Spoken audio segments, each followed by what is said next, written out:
Mesdames, Messieurs, bonjour. Merci d'être encore en direct sur Info TV dans le cadre justement de votre programme Espace Miné. Espace Miné, c'est votre émission qui passe sur cette chaîne de télévision tous les jours de lundi à vendredi, 10h, 11h52. Pendant près de 2 heures de temps, nous vous offrons une autre manière de faire la télévision.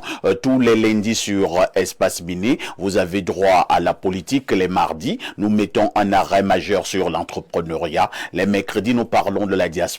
Les jeudis, on parle de la spiritualité. Et les vendredis, nous parlons de la société. Ce matin, donc, nous sommes justement jeudi. Chose promise, chose due. Nous allons une fois de plus marquer un arrêt pour évoquer la problématique ayant trait au totémisme. Nous allons parler des totems ce matin. La semaine dernière, nous avons commencé à évoquer ce sujet. Et vous le savez très bien, vous avez constaté tout comme nous que nos panélistes, nos spiritualistes et nos traditionalistes avaient encore des choses à dire. Voilà pourquoi ce matin nous marquons un autre arrêt pour parler des totems. Acte 2. C'est quoi un totem? Nous avons défini cela la semaine dernière. Comment acquérir un totem? Nous en avons parlé. Il était également question de savoir si le totem est une bonne ou alors une mauvaise chose. À ce niveau, on avait l'impression que nos panélistes ne s'accordaient pas. Nous allons donc revenir sur cette situation. Le totem est-il une bonne ou alors une mauvaise chose? Si vous préférez, avantages et inconvénients,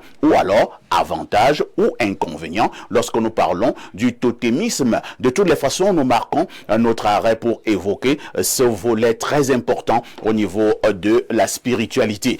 Pour bénéficier de toutes ces délices, il faudrait toujours être connecté au canal 6, mais également au canal 317 sur Canal Plus International. Vous êtes à pic sur Info TV, votre chaîne de télévision qui monte et qui monte encore. Quoi qu'on dise, c'est nous qui dictons la loi entre 10h et 12h. Et nous accueillons ceux de nos invités qui répondent déjà présents. Il était là la semaine dernière. Nous l'avons une fois de plus appelé ce matin, Imam Cheikh Ali Sanga. Bonjour et bienvenue au programme. Bonjour, M. Parfait ici. Bonjour aux chers téléspectateurs. Bonjour aux copanistes. Ravi d'être invité à nouveau sur votre panel pour pouvoir non seulement apprendre, mais aussi apporter notre modeste contribution. Je souligne que vous êtes justement imam et président national de l'association pour l'encadrement de la jeunesse musulmane. Merci d'être là ce matin. À côté de vous, nous allons accueillir un vieux de la vieille. Lui, c'est Alain Douk, journaliste, mais un journaliste qui a également de fortes connaissances dans le domaine de la spiritualité. Alain Douk, bonjour. Bien le bonjour, c'est un plaisir d'être sur ce plateau en ce matin de jeudi. Pour un jeudi spiritualité que j'imagine déjà au vitriol. Je profite de l'occasion qui m'est donnée pour saluer un des plus fidèles téléspectateurs de ce média, en la personne de M. Evin Azam, du côté des Bolvas. Je salue comme ça tout cet important audimat qui se compte désormais en millions à travers le monde et sur tous les médiums disponibles, tant au niveau de la télévision que des différentes plateformes numériques. Je salue mes co-discutants déjà installés et je profite de l'occasion de même, je n'oublie jamais les petits artisans de l'ombre qui produisent la magie qui permettent que vous nous voyez. Je salue le top management. J'espère que nous allons passer un grand moment de télévision. Naturellement, la main sur le cœur, Alain Douk, je vous le jure, nous passerons encore de très grands moments de télévision. C'est jeudi matin sur Info TV. À côté de vous, nous accueillons Maître Ndio Seni, qui est traditionnaliste, voyant, mais également traitant. Nous l'avons appelé ce matin en remplacement de Moukoulima, 40 ans de pouvoir. Maître Ndio Seni, bonjour et bienvenue au programme. Merci. Bonjour le pape du micro. Bonjour à tous les téléspectateurs du monde entier. Alors, c'est pour moi un très grand plaisir d'être là ce matin pour partager le thème qui a été choisi ce matin. Un thème naturellement très fort, très atypique. Je pense que ce matin, tous les téléspectateurs pourront bien nous suivre à une attention particulière car on va essayer de développer ce qui se cache derrière ce phénomène de teutonisme. Merci Ndio Seni d'être là ce matin. Nous accueillons le consultant de tout temps, mais alors de tous les temps, le dit fils de Boumiebel, descendant de Omniobe, alias Kastou, Pierre Blériot Yemek. Bonjour et bienvenue au programme. Bonjour, Monsieur Parfait ici. Merci de m'associer à votre panel ce matin. Vous savez, j'ai ma fille aînée qui appelle ce programme Jeudi sorcellerie. Non, il faut rectifier. Je lui dis que c'est jeudi spiritualité. Elle dit c'est jeudi sorcellerie. Et elle est très accro au jeudi. Ça veut dire qu'elle aime la sorcellerie. Elle aime elle dit Mamalou. Mame Satan. Non, ce n'est pas les choses de Satan. Ce sont les choses de la nuit. Mame Dibi. Voilà. Ce n'est pas... Non, pas Dibi. Tu savez, je connais le Béti. Ce qui est approprié aux choses spirituelles chez les Bétis, c'est Alou. Ouais, Parce que Alou, là, Dibi, c'est les ténèbres. c'est vrai. C'est pas les choses... Alou, c'est la nuit. Tu es dangereux, Birio. Tu connais même les petites nuances. Oui, oui.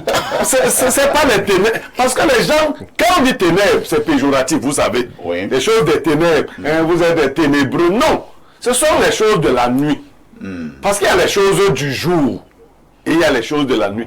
Quand le monde diurne, là, le monde de la journée se ferme, il y a un autre monde qui s'ouvre. Si tu n'as pas accès à ce monde, ne dis pas que c'est mauvais, ça fait que... Bon, chez les Bassa, on dit que tu n'es pas encore homme. Ah bon? Tu es un sourd. Un sourd, c'est comme un circoncis. Un sourd, c'est-à-dire quand les hommes parlent, et toi tu viens t'asseoir là, on dit voilà, nous sourds, c'est-à-dire voici les gens Donc, qui... pour être un vrai homme, il faut aussi participer aux choses de la nuit. Bien sûr, il faut Donc, comprendre. ceux qui ne participent pas aux choses de la nuit, ce sont des sous-hommes. Attends. Vous allez blesser plus d'une personne. Non, je n'ai pas dit que ce sont des sous-hommes. Vous dites même quoi? J'ai dit que c'est des incirconcis. Il y a pourtant aussi des choses du jour. Alors que moi, je suis circoncis. Non, tu n'es pas... Ils sont pas encore matures. Tu n'es pas Non, circoncis. pas la propagande. Ah, donc, tu fais pas les choses de la nuit. Dans le domaine de la spiritualité ou de la mystique. C'est la propagande. Voilà la propagande de la sorcellerie, les incirconcis. Mais il explique juste. Non, c'est une façon de voir ces gens-là. Parce que parfois ici, celui qui vous voit tel que vous-même, vous ne pouvez pas vous voir, il va évidemment estimer que vous êtes petit, quoi.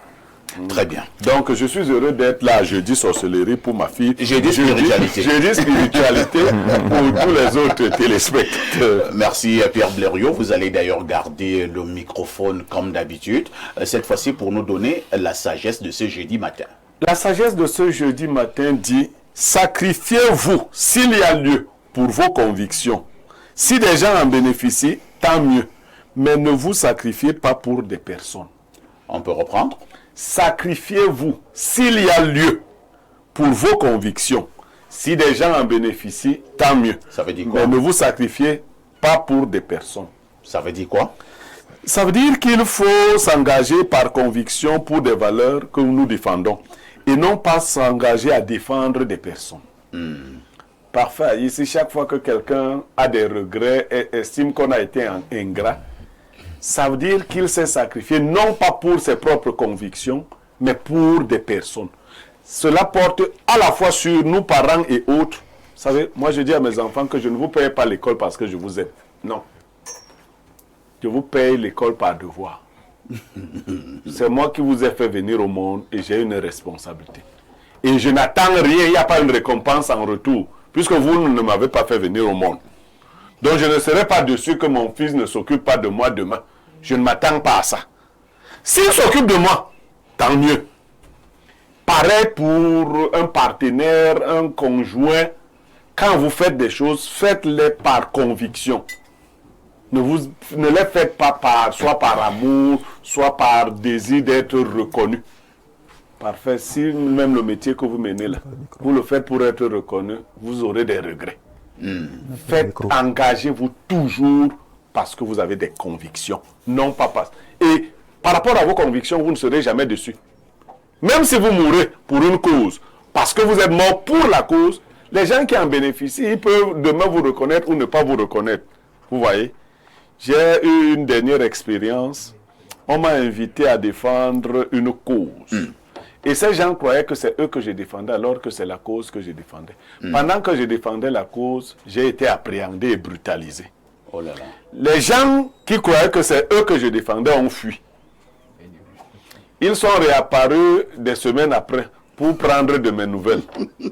Et me dire que non, comme c'était grave là, je leur ai dit non, c'est pas vous que je défendais. Je défendais la justice. Donc j'ai subi des coups pour la justice, pas pour vous. Merci Pierre Blériot Niemek est encore attendu sur ce plateau, un homme d'église. Il s'agit du révérend Bayon et nous marquons la première touche pause dans le cadre de cette production.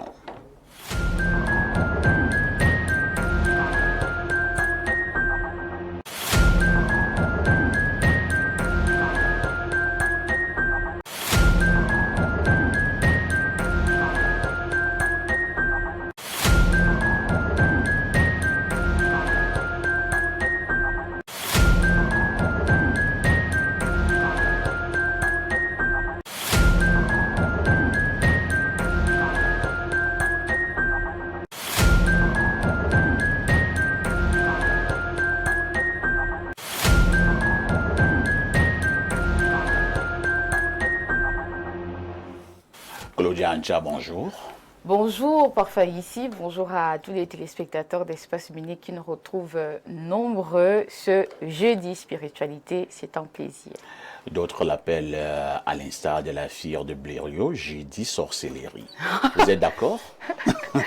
Oui, quand même. Il y a souvent de très très fortes vibrations le jeudi matin sur ce plateau, franchement.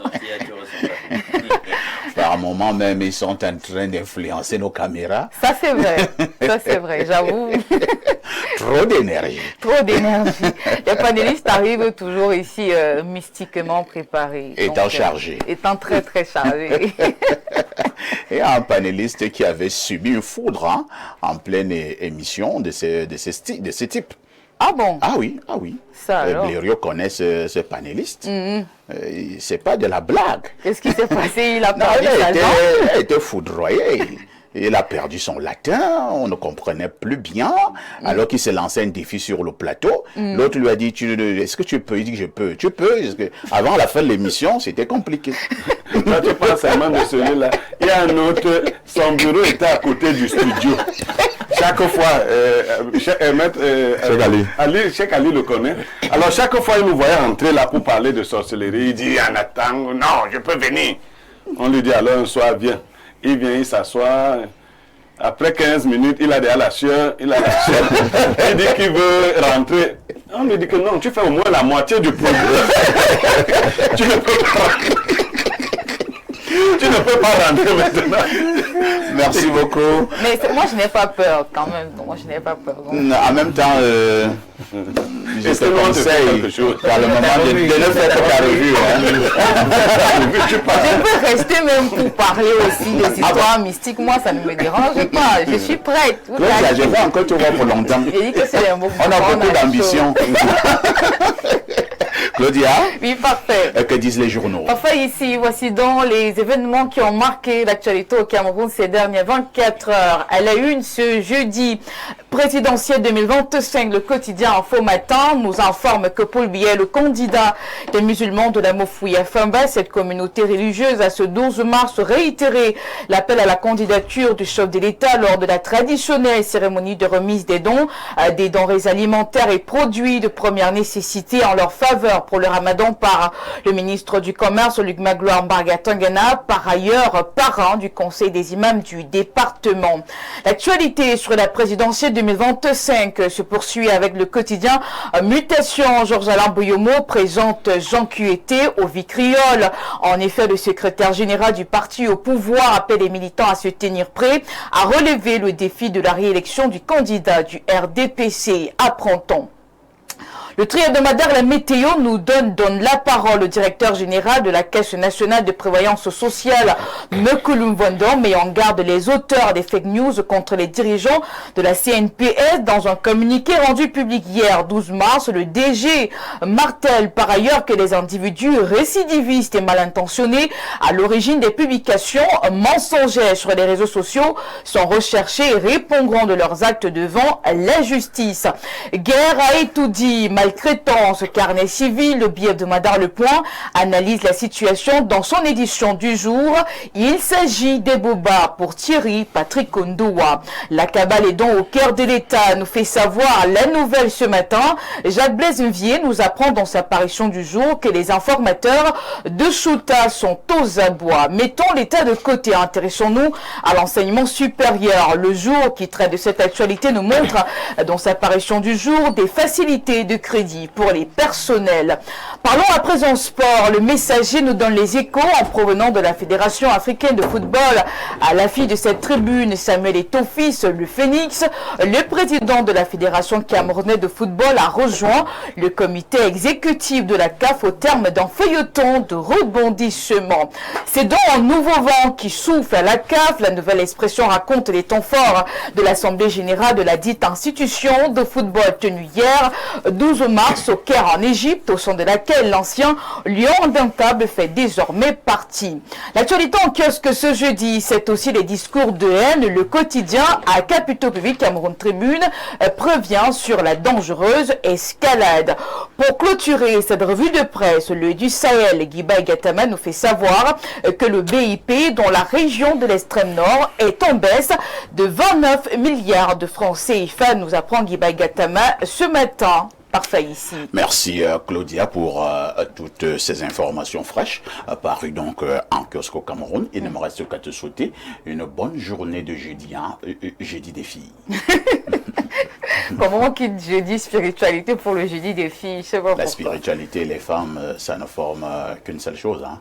D'accord. Dans le monde entier, ce sont les femmes qui sont les plus sorcières. Je pensais que c'était dans le monde entier, ce sont les femmes qui prient le plus. La prière fait partie de la spiritualité. Bien sûr. Nous ne sommes pas des sorciers.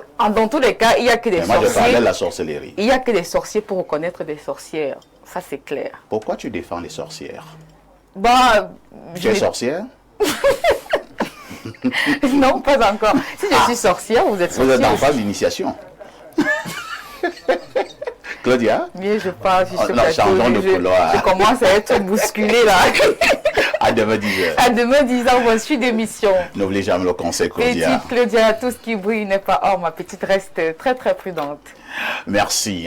On adressera également donc nos félicitations au président de la Fédération camerounaise de football, le président Samuel Eto'o, qui fait désormais partie du comité exécutif de la Confédération africaine de football. Il s'agit de la CAF. Et Pierre Blering-Emek, on dira pour Samy, bravo.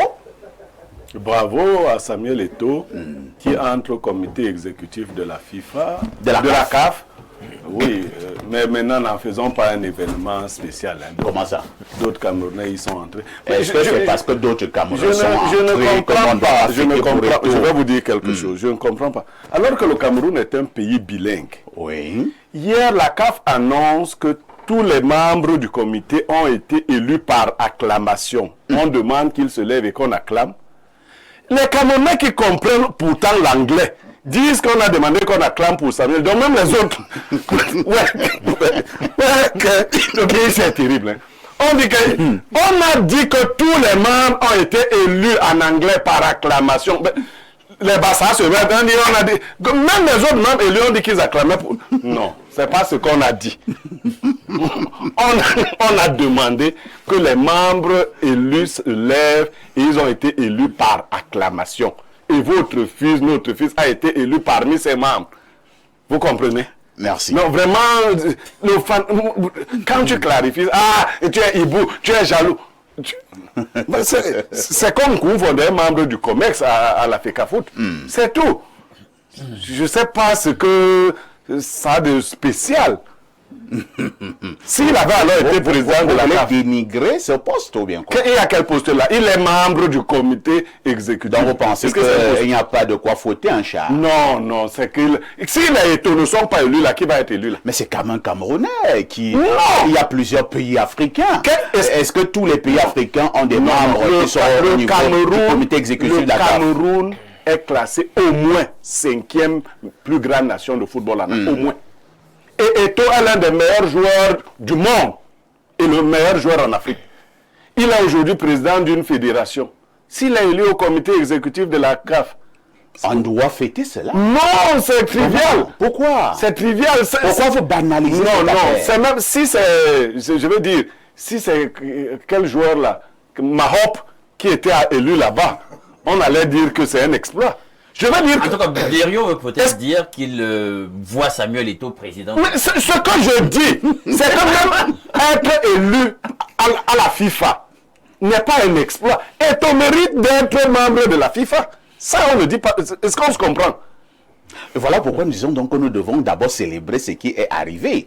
Parce que à côté des Eto'o, il y a les Drogba, il y a les... Non, Drogba, tout ça, on a dit qu'il aspirait à qui ne sont pas dans ce comité exécutif, mais c'est un Camerounais qui Mais fait de la côté, fierté du Verre. à côté de Nkoumvondo, il y a les Messanga qui ne sont pas au COMEX. Pourquoi tu parles beaucoup de Nkoumvondo? Est-ce que Nkoumvondo était candidat? Mais il est Nous parlons de la CAF. Vraiment, je dis, vraiment, il ne faut pas chercher la gloriole. Est-ce que ça te dérange, Blériot, de dire bravo Eto'o et on passe? Non, je veux dire que... Non, on ne se comprend pas. On ne se comprend pas. Ah, ici... Parce que tu parles là depuis 8 minutes. Oui, je vais te prendre un exemple sur toi-même. Oui. Si tu es nommé au CNC, je ne vais pas te féliciter. Ah bon? Parce que j'estime que tu dois être là-bas. Et que c'est trivial. Si toi tu en fais une fête, c'est que tu ne connais pas ta valeur. C'est ce qu'on veut dire. On se comprend là, non? Il y a des gens qui méritent d'être à certains endroits sans que ça fasse du grabuge. Très bien. Mais quand on commence à en faire, ça veut dire qu'on est à la recherche de la gloriole. J'ai vu quelqu'un essuyer le vêtement de Eto'o quand il sortait. Tu as vu ça aussi? L'enfant là aime quand même les simagrées. Pourquoi il aime les mises en scène comme ça? Bon, et il avait quand même un habillement particulier hier. Hein. Et naturellement, je sais qu'il passait un message. J'ai d'abord aimé parce qu'il y avait la photo de son père, défunt papa, ouais, qu'on a enterré récemment. C'était la photo au niveau de son habit, au niveau du dos. Et il y avait une écriture en bas. Je pense un somme. Qu'est-ce que le somme disait? Le somme 91. Le somme, non, oui. Oui, que lui a envoyé Baboke. Le somme disait que je suis ton berger. L'Éternel est ton berger. Tu ne manqueras de rien. Bon, là, c'est pas le 91. Si c'est ce que ça disait. Blériot, tu simplifies l'affaire, mais lui-même, Samuel n'a pas simplifié. Donc, quand Samuel allait à cette assise, il avait besoin du soutien spirituel de son père. C'est cet habillement qu'il avait. Il avait besoin pour être nommé au COMEX, un Samuel Eto'o. Est-ce que c'est mauvais d'avoir le soutien de son papa? Spirituel. Bien sûr. Bon, c'est bon. Donc, il est donc nommé. Et Blériot et moi, nous disons félicitations à Samuel Eto'o. Félicitations. Voilà. Et nous allons accueillir un homme d'église qui nous a retrouvés sur ce plateau. Il est déjà habitué de ce plateau sur Jeudi Spiritualité. Révérend Bayon, bonjour. Bonjour parfait ici, bonjour à ce riche panel habituel des jeudis de déminage. Je veux saluer comme ça tous nos téléspectateurs qui nous suivent depuis les 4 coins du monde. C'est une émission où nous apportons des clarifications sur certaines zones d'ombrage, sur les choses spirituelles. Donc asseyez-vous confortablement. Nous allons aller donc à vous, monsieur. Merci, révérend Bayon. Et nous marquons une autre touche pause.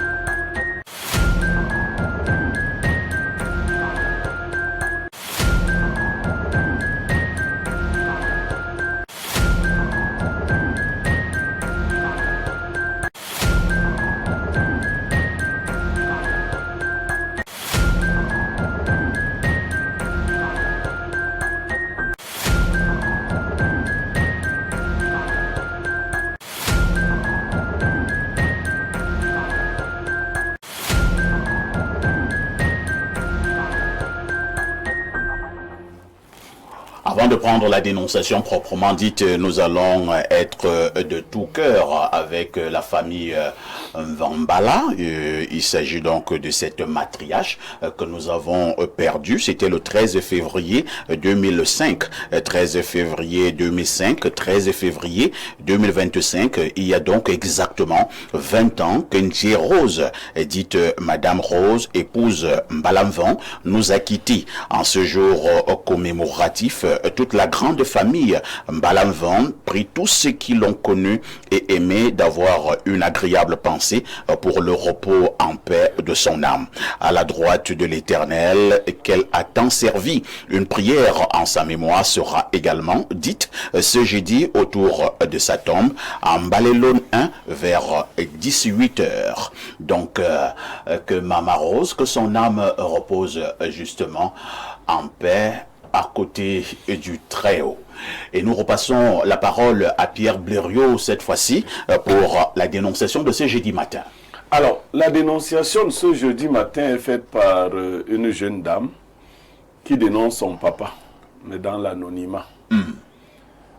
Son papa a un poste important dans la République et constamment, neveux et cousins viennent voir son papa et déposent des dossiers pour qu'il les aide. Le papa est très gentil, il apporte beaucoup d'aide à ses neveux, l'aide financière, et il prend facilement les CV et les dossiers. Sauf que sa fille, en faisant le ménage dans les affaires privées de son papa, a trouvé un lot de dossiers. Tous les dossiers que ses cousins et neveux ont remis sont gardés à la maison. Aucun dossier n'est jamais sorti de cette armoire-là. Par contre, les 10 cousins et neveux attendent sans cesse. Parce qu'il leur dit que, bon, j'ai vu mon ami tel, il m'a dit d'attendre, j'ai déposé, tu peux être appelé à tout moment, ainsi de suite. Quand les neveux ont la possibilité de le relancer. La fille a donc découvert que tous ces dossiers sont dans une armoire de son papa fermée. Elle est très gênée parce qu'elle-même appréciait la générosité de son papa jusque-là. Elle lui en a pas encore parlé, elle voudrait lui en parler, lui demander pourquoi il prend les dossiers alors qu'il sait qu'il ne va pas aider ses frères, ses cousins, ses neveux. Pourquoi il prend leurs dossiers? Parce que ça la gêne. Elle a de son papa l'image de quelqu'un de bien, de généreux, de sociable, mais elle ne comprend pas pourquoi il fait cela. Merci Pierre Blériot pour cette dénonciation. À la fin de la dénonciation, je vais raconter une histoire particulière et entrer à la dénonciation. Je passe d'abord la parole à l'imam Cheikh Ali Sanga. Votre réaction, comment expliquer l'attitude de ce papa, de ce monsieur, qui pourtant est bien placé au niveau de la République? Je pense que ce monsieur est foncièrement méchant. Je pense que c'est de la pure sorcellerie. Parce que c'est inacceptable, inadmissible qu'on puisse faire une chose pareille. Il est préférable de refuser ces dossiers que de les prendre, les garder, parce que les gars pouvaient amener ailleurs. Ils pouvaient amener les dossiers ailleurs. Tout simplement. Et puis les gars gardent l'espoir. Vous savez, il y a des gens qui sont dans des choses un peu très compliquées. Je pense qu'il y a des conditions. Parce que c'est inhumain ce qu'il fait. Pourquoi prendre ces dossiers et les cacher même? Pourquoi les prendre? Alors que les gens sont dans le rêve. Les neveux, les cousins sont en train de rêver qu'ils vont travailler dans tel ou tel endroit. Ils ont espoir à leur tonton ou à leur frère. Je pense que c'est de la magie. Vous savez, il y a des gens qui sont dans des sectes secrets, et qui ont des conditions très bizarres. Ça veut dire, on lui dit, tu ne dois jamais aider un membre de ta famille. Et il y a des sectes où on donne ce genre de conditions. Bien sûr. Oui. Ta richesse, ton argent. On m'a souvent dit qu'au niveau de ces loges et ainsi de suite, on leur apprend plutôt à aimer son prochain, à ne pas faire du mal. Vous savez, est-ce qu'il y a des loges, il y a des sectes où on vous demande plutôt de faire du mal? Il y a le volet qui est philosophique, qui est littéraire dans toute secte. Il y a la documentation, vous pouvez le lire. Oui. Il y a le volet qui est mystique. Là, c'est autre chose. C'est pour ça qu'il y a des paliers dans les loges. Il y a des paliers dans les loges. Chaque palier, chaque niveau, chaque degré, il y a des initiations. Il y a des conditions qu'on pose en fonction des niveaux. Si on vous dit que, bon, votre argent, si on vous donne ce poste, vous aurez beaucoup d'argent, mais l'une des conditions, parce qu'il y en a plusieurs, c'est que aucun membre de votre famille ne doit bénéficier de vos services. Il y en a tellement de conditions. Et je fais quoi dans ce genre de choses? Mais vous savez, quand on dit mouiller, c'est mouiller. Pas de mouiller. Pour celui qui a un amour accru pour le bien de ce bas monde-là, il est capable de faire n'importe quoi. Très bien. Surtout lorsqu'il veut préserver son honneur. Vous savez, quand quelqu'un a un certain honneur, atteint un certain niveau de vie, il ne se retrouve pas en train de se rabaisser, en train de descendre. Donc parfois, ils sont obligés de céder à ces pareilles conditions qui sont malheureusement diaboliques. Révérend Bayon, l'imam pense que le monsieur est foncièrement méchant. C'est encore mieux de dire à tes tontons ou bien à tes cousins, à tes neveux, à tes frères que je n'en peux pas, j'ai pas la possibilité que de prendre les dossiers, les empiler dans votre armoire depuis de longs mois, voire des années, et ne rien faire. Entre-temps, tu ne fais que dire aux gars que non, patientez, on va vous appeler d'un moment à un autre, et les gars gardent espoir. Votre réaction? En fait, c'est ce que nous voyons chez beaucoup même, je voudrais dire de nos administrateurs. Quand vous allez dans un bureau quelque part, vous voyez cette méchanceté récurrente. On a l'impression que tous ces gens sont foutus dans des sectes où on leur donne des conditions pour faire du mal à leur prochain. Attendez, toutes les personnes qui sont méchantes, qui sont dans les sectes? Non, c'est pas ce que j'ai dit. Parce que quand vous parlez de méchanceté, j'ai l'impression que beaucoup de ces gens... Moi, j'ai mes grands-pères au village qui sont très méchants alors qu'ils ne sont pas dans les sectes.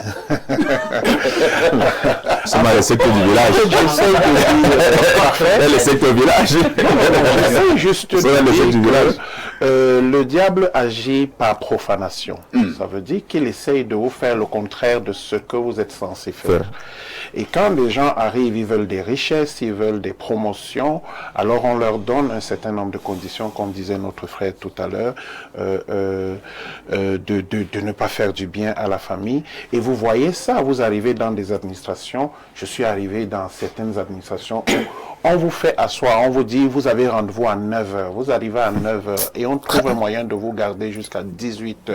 On vous dit, après que le ministre a été appelé tout de suite à la présidence, vous revenez à 9h demain, vous revenez à 9h et on vous refait la même chose pour finir par vous envoyer chez un directeur parce que votre dossier, le ministre à côté sache-le.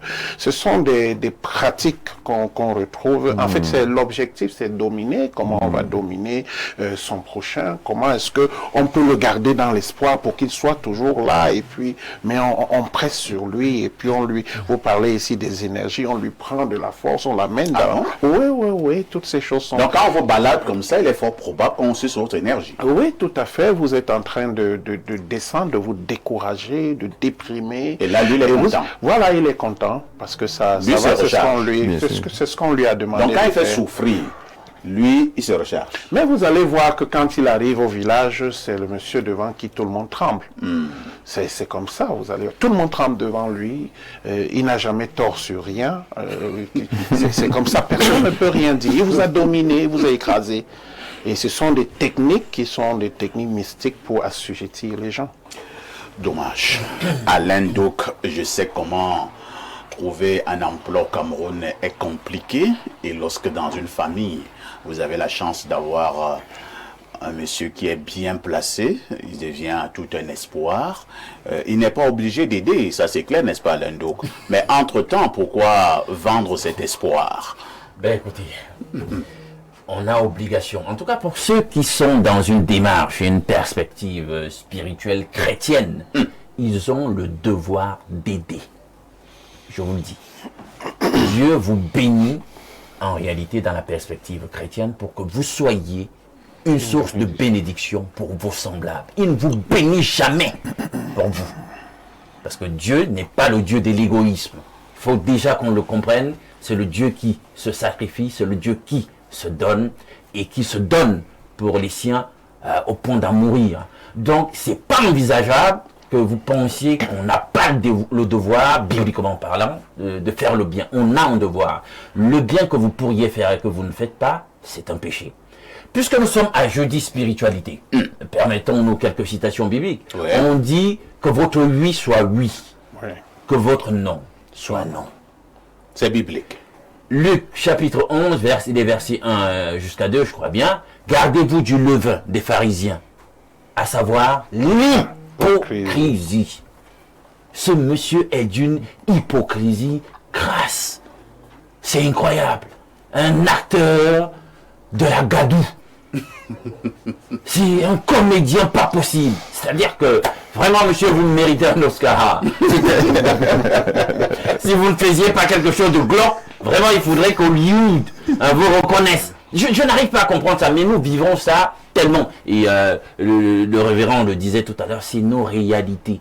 Parce que nous sommes là dans un contexte où la méchanceté est un ferment. C'est le ferment qui conduit finalement les rapports sociaux et nos réalités même familiales.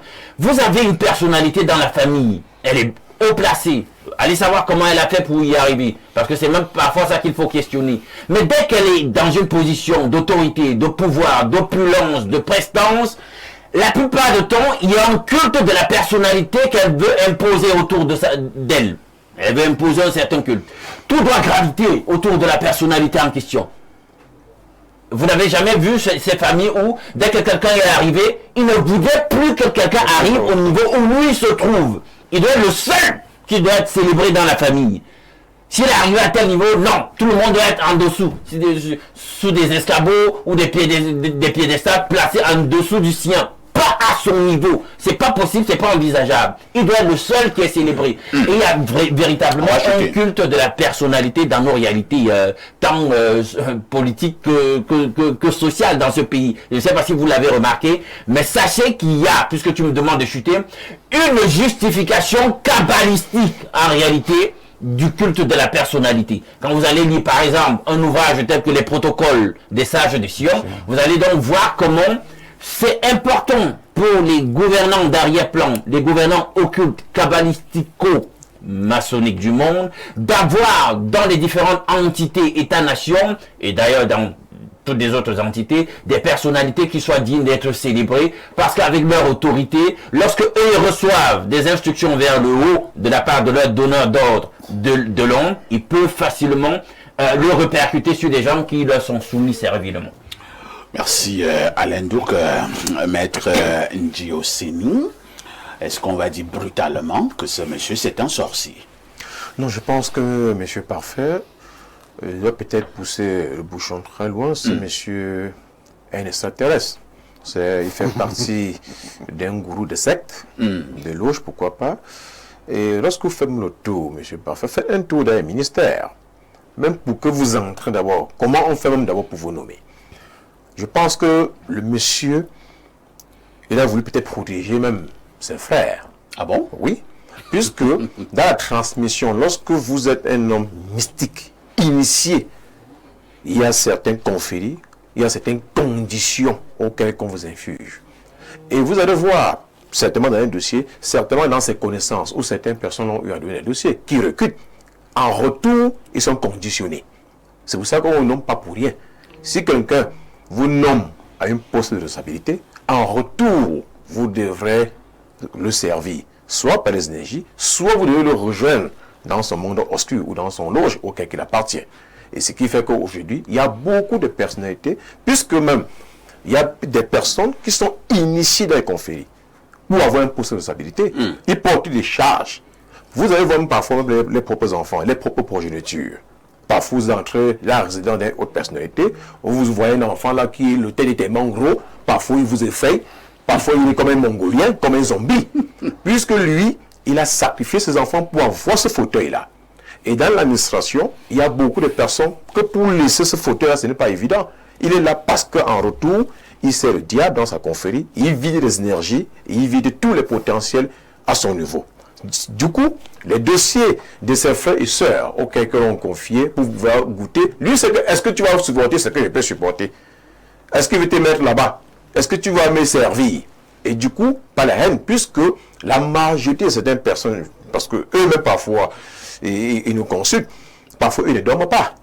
Vous voyez que peut-être quelqu'un qui appartient dans un loge, il va falloir peut-être que pour rester là, il doit boire parfois les mensues des femmes. Ah bon? Oui, il doit consommer les mensues des femmes. Jusqu'à ce niveau? Il y a des personnes qui préfèrent manger le sel, bouffer le sel. Oh là là, oui.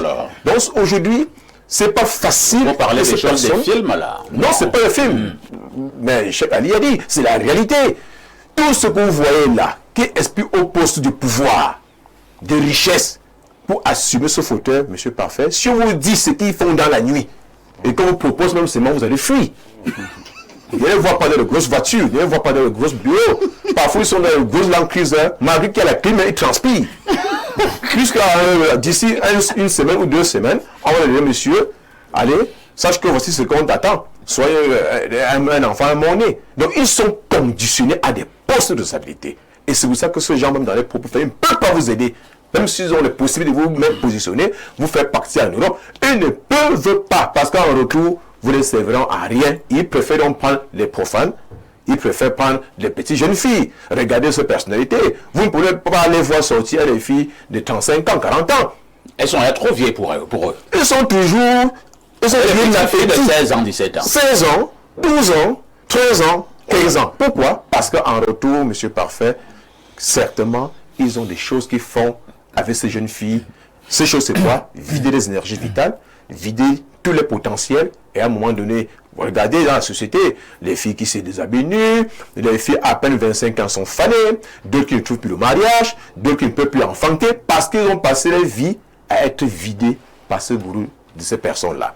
Merci au traditionnaliste traitant au CENI, Pierre Blériot-Ouniemek. Ce monsieur n'est pas seul. Hein. Au moment où nous sommes en train de parler à la télévision, beaucoup nous regardent et savent qu'ils ont les mêmes comportements que nous crions chez le monsieur. Il nous regarde en ce moment. Mais, Blériot, est-ce que c'est pas mieux de dire calmement à ton neveu ou bien à ton cousin que bon, je ne peux pas t'aider, que de garder espoir? Bon, il faut peut-être dire aussi que tous ceux qui n'agissent pas après avoir pris les dossiers ne sont pas forcément méchants. Ou ne sont pas des gens qui sont dans les sectes.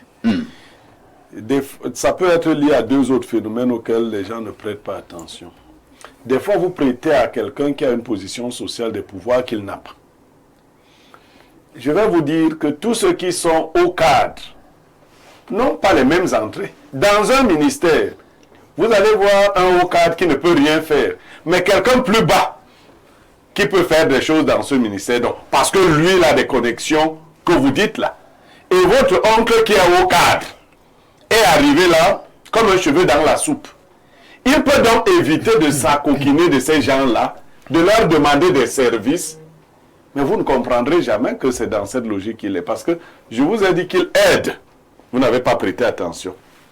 D'autre part, c'est le premier versant que je devais prendre.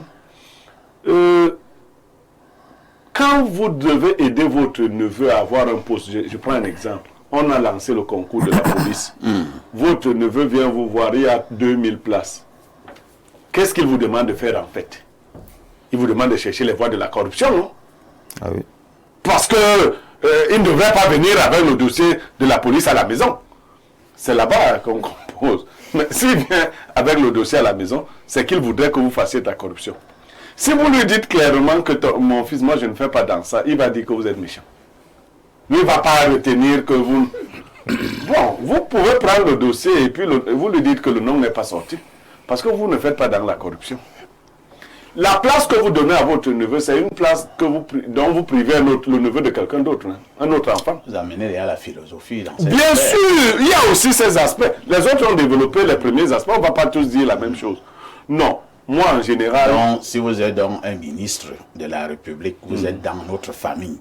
Et c'est le langage là que vous allez tenir à tous tes neveux, à tous tes cousins, à tous tes frères, que non, vraiment, il faut mériter votre place. Entre-temps, dans les autres familles, les ministres qui sont là-bas, eux, ils prennent leurs neveux, ils prennent leurs cousins, ils mettent. Je ne sais pas, Bleu, si tu vois un peu. Ouais. Finalement, il y a aussi une injustice, non? C'est-à-dire que les ministres qui sont là-bas, ils mettent leurs neveux dans des concours, dans ces conditions-là. Mais notre ministre, lui, ne nous met pas. Finalement, nous sommes victimes aussi de l'injustice. Effectivement, l'homme juste est un peu injuste envers les siens. Parce que si vous êtes quelqu'un de juste, vous organisez un concours, est-ce que vous ferez passer vos neveux avant les autres? Ben, on dira que vous êtes injuste pour votre famille. Si vous faites le concours du CUS et que vous prenez les méritants, s'il n'y a pas les membres de votre famille, la famille sera fâchée de vous. On ne va pas vous aimer. On a eu des gens comme ça, hein. Même leurs propres enfants vont composer, il dit à son enfant, vraiment la compétition c'est là-bas. Maintenant, nous sommes dans un système tellement corrompu que le fait de ne pas faire ça pour les membres de votre famille est mal vu. Mais retenons qu'il y a des gens qui ne se mélangent pas de telles pratiques. Mais Blériot, moi j'ai un problème avec le concept de la justice dans le cas de cette dénonciation et de la conduite de ce monsieur. Est-ce que finalement, dans sa justice, si je prends pour hypothèse ce que tu as dit, ne veut pas se laisser aller dans la corruption, est-ce qu'il y a justice dans le fait de faire languir quelqu'un ou après un espoir qui n'aboutira jamais? Parce qu'on dit il nourrit l'espoir. Toi-même tu l'as dit. Non, j'ai vu un tel et tout, c'est en bonne voie, etc. etc. La personne Monsieur Alain, les attentes. Monsieur Alain Dou, les attentes je vais vous dire, il y a des gens qui sont allés faire des concours, sont allés voir leurs oncles pour les aider. D'accord. L'oncle a pris le récépissé. L'oncle n'a rien pris, ils ont réussi, ils ont cru que c'est l'oncle qui l'avait fait. Ça, je n'en doute pas. Donc, non, je voudrais que vous compreniez. Il y a aussi une mentalité. Il y a des gens qui veulent simplement qu'on dise qu'on a pris le récépissé pour qu'ils se sentent galvanisés. Et j'imagine que dans son cas, ce n'est pas exclusivement les récépissés. Je ne suis pas en train de le défendre, j'ai pris l'autre aspect. Maintenant, cet aspect que nous connaissons, il y a effectivement des gens, et ça c'est toi qui le soulignais, il y a des gens qui arrivés dans la famille veulent que les autres soient à des échelles très basses. Parce que plus vous êtes bas, plus vous êtes disponible à venir par exemple chez lui. Ben oui, et parce que si vous travaillez dans des emplois sérieux, regardez par exemple quelques-uns de nos frères qui vivent en Europe. Quand ils arrivent ici, ils font la liste de ceux qui leur rendent visite tous les soirs. Bon, comment quelqu'un d'occupé comme moi peut te rendre visite tous les soirs? Je peux pas. Et donc, il va te mettre sur la liste des mauvais frères, des mauvais amis qui ne viennent pas le saluer tous les soirs parce qu'il y a à boire et tout le reste. Et quand il rentre là en Europe, il ne va plus rien t'envoyer. Donc, plus il a des membres de famille qui ne font rien. Il y en a qui vont même camper. Voilà. Devant le bureau de leur, il y en a qui vont camper carrément devant le bureau de leur oncle autre. Et je vais. Et vous qui servent votre indépendance. Il y a des cadres d'administration qui font venir leur neveu au bureau alors que leur neveu ne travaille pas là-bas. Bien sûr. Mais ils peuvent vous perdre du temps. Il y a des neveux qui sont dans les ministères des dizaines d'années sans être recrutés. Juste parce que l'oncle est là. Je vous coupe pas. Oui. Si on va au cas par cas, on peut citer des centaines de cas différents. Oui, tout à fait. Pour ce cas précis, il faut dire que le monsieur est méchant et sorcier dans la mesure où il prend, sachant qu'il ne va rien faire. C'est ça le problème. Voilà. Si on va dans le cas par cas, il y en a des milliers de cas on peut citer. Mais sur ce cas précisément, il est de, quand vous dites qu'il est généreux, le neveu qui vient vous donner le dossier, si vous lui dites que vous ne pouvez pas, lui ne va pas le faire. Il faudra lui dire, parce qu'il peut chercher ailleurs. Parce que il y a des gens qui peuvent patienter pendant 1 mois, 2 mois, 3 mois. Or, si lui dit carrément que non, moi, la corruption, je ne suis pas dans la corruption, il va dire, bon, d'accord, il va peut-être voir un oncle, le parent d'un ami, mais notre connaissance. Vous connaissez tous les... Et vous savez que on dit, je suis pas dans la vous savez que la plupart des gens qui nous aident dans la vie ne sont pas les membres de nos familles. Hein. Bien sûr. Vous le savez très bien. Tout à fait. La plupart des gens qui nous soutiennent dans la vie ne sont pas les membres de la famille. Ce sont des amis, ce sont des relations. J'ai bien dit qu'il y avait un problème avec le concept de la justice dans ce cas-ci. Parce que la justice doit être fondée sur la vérité. Tu construis un système sur le mensonge. Tu vends des illusions à tes relatifs et tes parents. Et tu entretiens un concept de la justice. Vraiment pas juste. Ou alors il y a quand tu es dans la vérité, tu exaltes la justice. Il n'est pas dans la justice. Monsieur Alain, il peut avoir aussi une rancune parce qu'il y a des familles, il y a des rancunes au sein de la famille. Peut-être le monsieur, le parent de tel lui a fait telle chose, lui a fait telle chose à son parent. Il faut rembourser, il faut reprendre peut-être dans son enfance, on l'a négligé, on l'a maltraité. Il n'a pas pu pardonner, on l'a maltraité. Peut-être le parent de tel l'a maltraité, je vais vous montrer. Donc il grandit avec ses rêves. On veut se rendre que on a vu ça. C'est certainement ce genre de choses.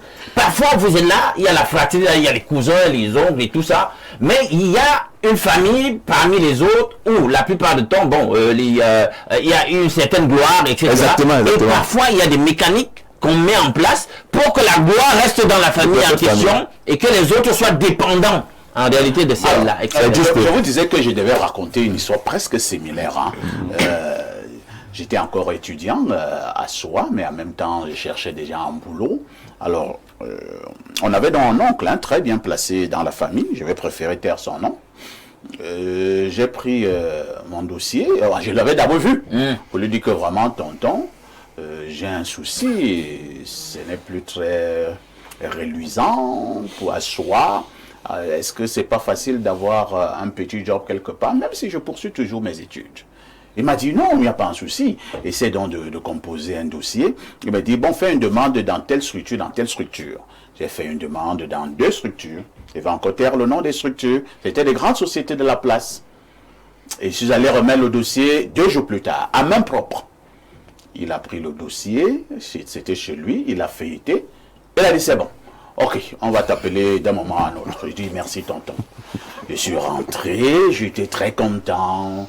J'allais à pied, mais je sautais comme une tisse. Je savais que ma vie va changer. 3 mois plus tard, on ne m'a pas appelé. 5 mois plus tard, on ne m'a appelé nulle part. Je suis revenu vers le tonton pour lui demander, mais tonton, ça n'a pas bougé là. Faut le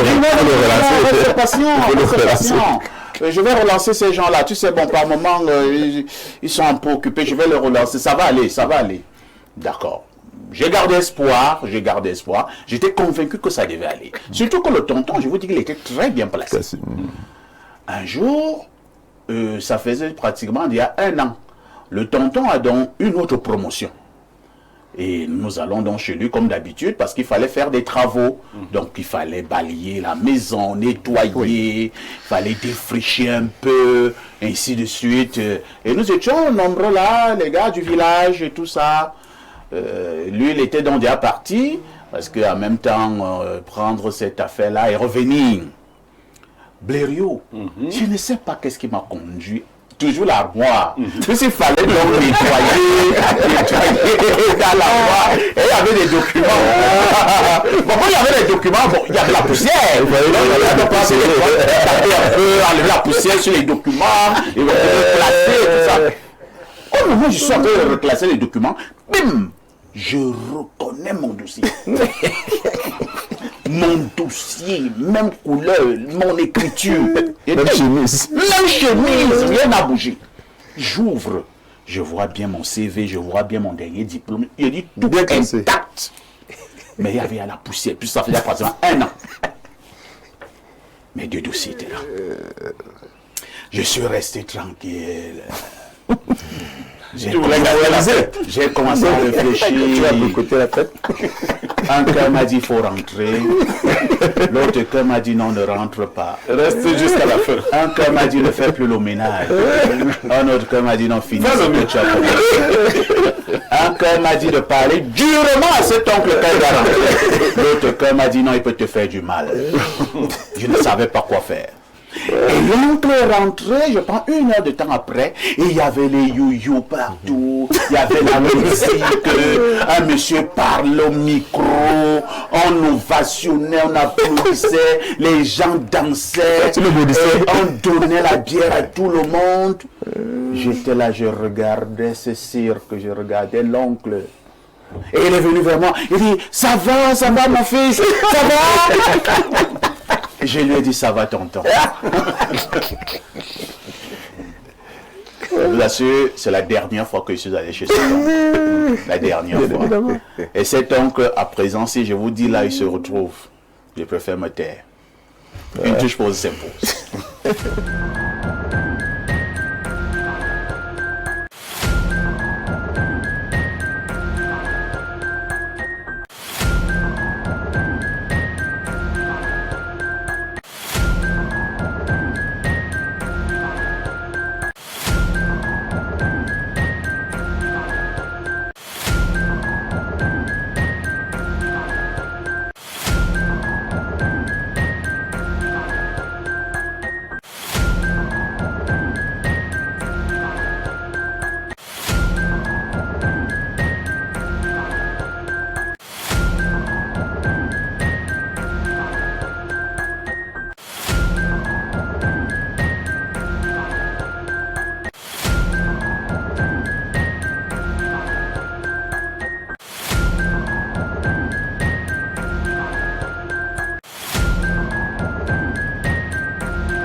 Merci de nous rejoindre en direct sur Info TV dans le cadre de votre programme Espace Miné. Nous avons un petit souci avec notre messagerie, mais c'est en train d'être arrangé avec la collaboration de notre DT, Monsieur Ken Fak. Mais en attendant, nous allons justement ouvrir notre instant de l'analyse qui porte ce matin sur le totémisme, les totems, bonnes ou mauvaises choses.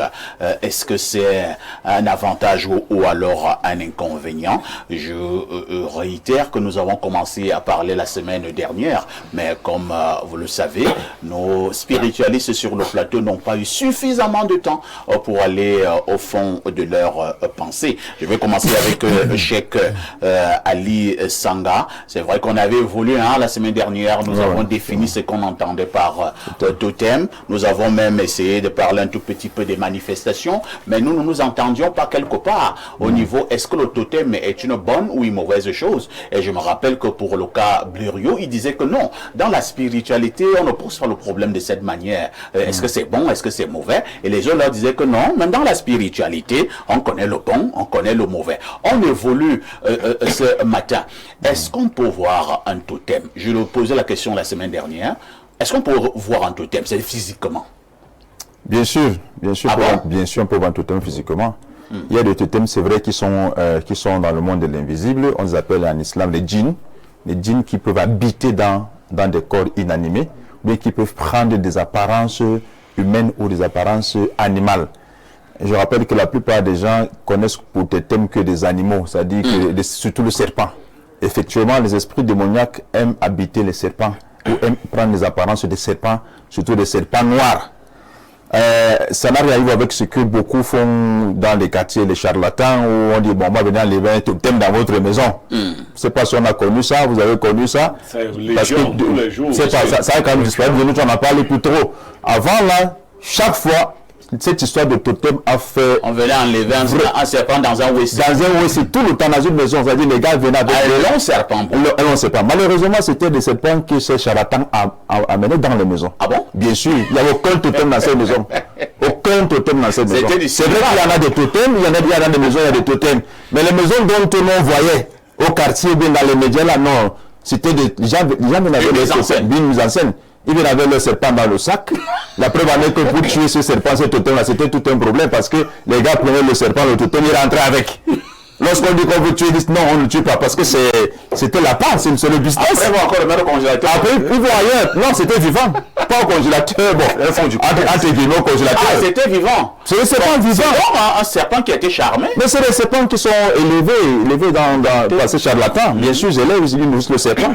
Alors, quand ils vont faire son manège, il prend son sac, il dans avec ses complices, ils vont dans les toilettes. Vous ne voyez pas ce qui se passe. Il sort le serpent du sac, il sort de la maison de voilà le totem. Tout le monde écrit. Et vous savez que l'espèce humaine aime des choses pareilles.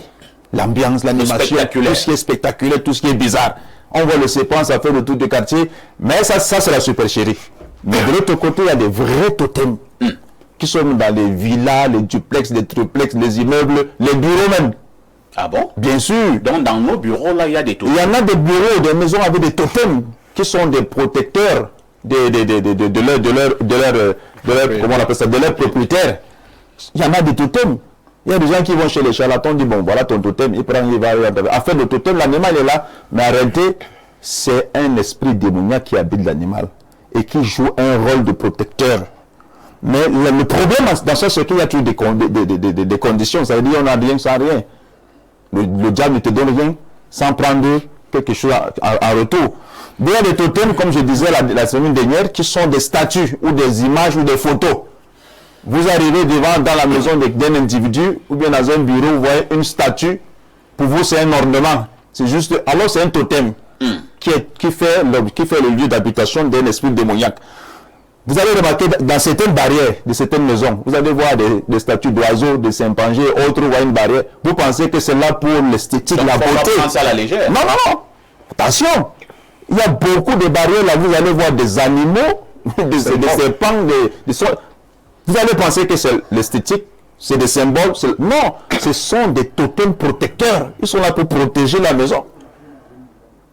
On a des récits des gens, ils arrivent comme ça devant ceux qui ont dit, ceux qui disent qu'ils ont 3 yeux. Ils arrivent devant une maison, mais la statue parle. Ou bien l'animal bouge. Oui, mais comment ça a bougé? Vous ne comprenez pas.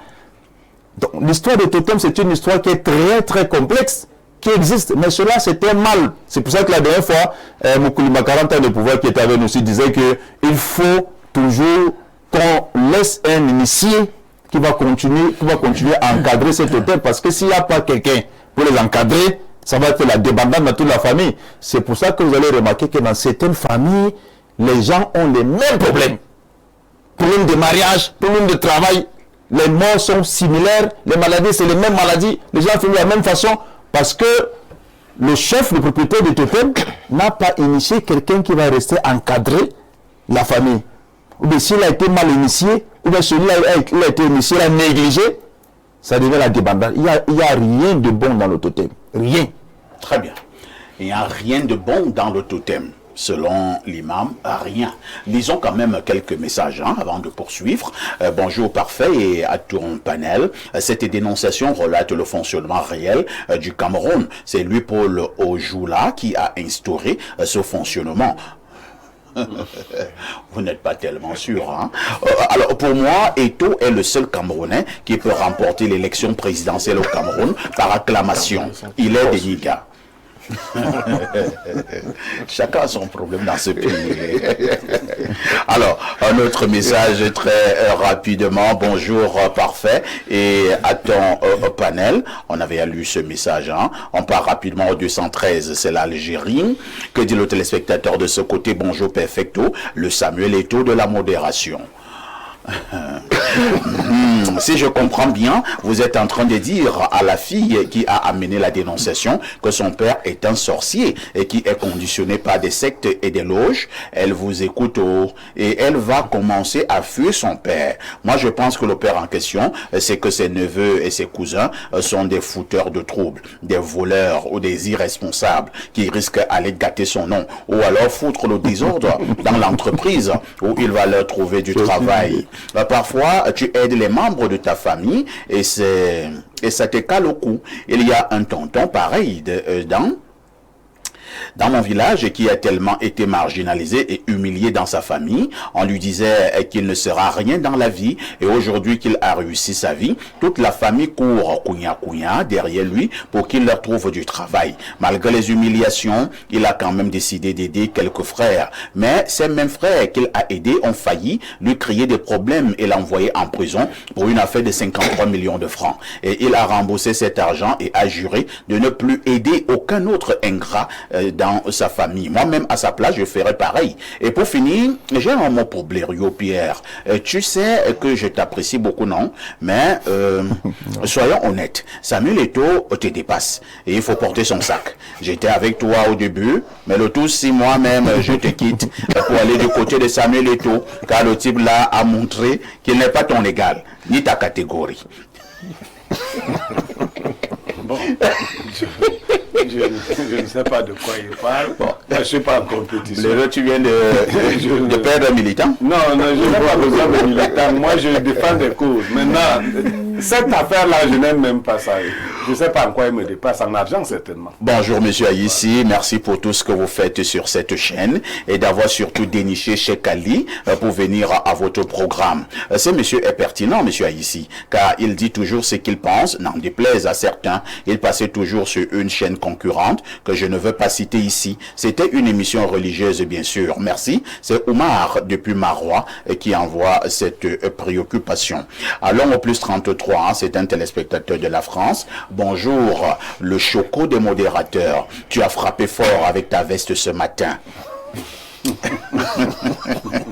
Bonjour à tous les panélistes.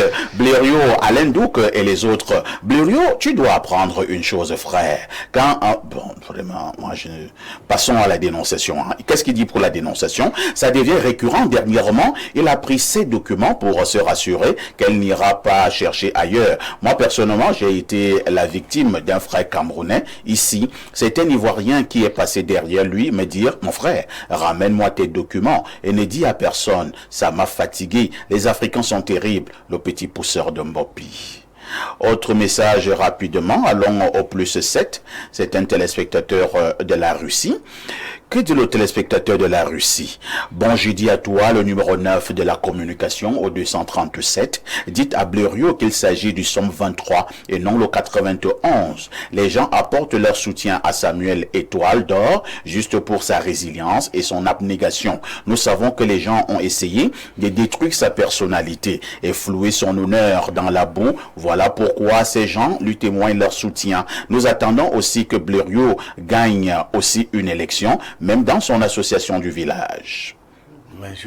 Mais dans mon association de village, mon frère, tu peux même pas imaginer. Laisse là. Je suis le jeune le plus capé de mon village. Alors, on part rapidement. Non, je ne vais pas te dire ça. Alors, prenons rapidement cet autre message. Hein. C'est le plus 49. Il s'agit d'un téléspectateur de l'Allemagne. Qu'est-ce qu'il dit? Bonjour, c'est quoi le totem de Niemek? C'est Diasby de l'Allemagne qui envoie le message. En Bogadan, on dit que mon grand-père avait le mboma. C'est le serpent. Donc tu es resté avec? Je t'ai répondu. Donc tu es resté avec le moment de ton grand-père. On dit que mon grand-père en Bogadan avait le mboma. Bonjour Perfecto et à tout ton panel. Pourquoi sommes-nous aussi lessivés pour oser croire que les totems sont l'œuvre du mal? Dans nos traditions, le colonialisme cérébral nous a noyés dans le déracinement spirituel. Les totems sont protecteurs, n'en déplaise à ceux qui tournent le dos à nos traditions abîmées. C'est Monsieur Noir de Balesselé qui envoie le message. Alors, Papou est en train d'écrire un long message. Je ne sais pas ce qu'il est en train d'écrire. Je lis d'abord ce qu'il avait envoyé. Bonjour Espace Miné, le monsieur de cette dénonciation est peut-être un individu qui n'est pas pour le favoritisme et la corruption, mais qui n'a pas le courage de dire non au sien. Monsieur Haïssi, vous avez même eu de la chance, hein? Vous aurez pu retrouver votre dossier en achetant les beignets ou le pain chargé chez une maman quelque part. C'est pas faux. Donc on s'était quand même dans la loi, mais on peut respecter. Un autre message. Hein? Bonjour Monsieur Perfecto et à tout le panel. Concernant la dénonciation du jour et suite à la réaction du traditionnaliste, je vais vous raconter une histoire. J'ai un ami qui dépense des sommes faramineuses pour donner à boire, mais jamais ce gars ne va te donner 500 francs après pour prendre un taxi. Pire encore, si tu sollicites une aide de sa part, il ne fera jamais rien, sauf te saturer de fausses promesses. J'ai souligné ce constat à un autre ami et que nous avons en commun qui m'a dit, si je sollicite une aide de cet ami-là, faut pas lui dire la raison réelle de l'aide, de lui dire, genre, j'ai besoin d'argent pour quelque chose de futile, comme par exemple aller en boîte, il va réagir. Que son argent, c'est pas pour aider les gens. Après ça, j'ai coupé tout contact avec ce gars, Monsieur Perfecto. C'est Pablo depuis Nyom qui envoie cette préoccupation. Lisons un dernier message. Hein. Bon jeudi sorcellerie. Je vous dis que ce n'est pas jeudi sorcellerie, c'est jeudi spiritualité. Voilà. Bon jeudi sorcellerie. Espace Miné, j'ai beaucoup de proches extrêmement bien placés dans cette république. Et effectivement, pour la plupart, ce que le tradit praticien dit me semble pertinent. Quand je ne travaillais pas encore, j'avais eu beaucoup rire derrière oncles et tantes pour être situé en vain. Et ce n'était pas le profil ni la compétence qui posait problème. Par contre, je parvenais à aider un grand nombre d'amis grâce à eux. Si la jeune dame a la communication facile avec son père, qu'elle lui fasse part de sa découverte et de son embarras. Monsieur Niemek, quand vous dites qu'il aide, je vois plutôt l'allégorie du donner le poisson ou apprendre à pêcher. On parle quand même d'une dizaine de dossiers. Merci. Alors, Ndiosini, je vous passe la parole, hein, vous qui êtes traditionnaliste traitant. Quel est le regard de manière générale que vous posez sur les totems? Et maintenant, l'imam dit que le totem est une mauvaise chose. Vous pensez comme l'imam ou bien vous pensez que, comme disait un téléspectateur tout à l'heure, les totems font partie de notre tradition, la tradition africaine, et que les totems peuvent être des bonnes choses?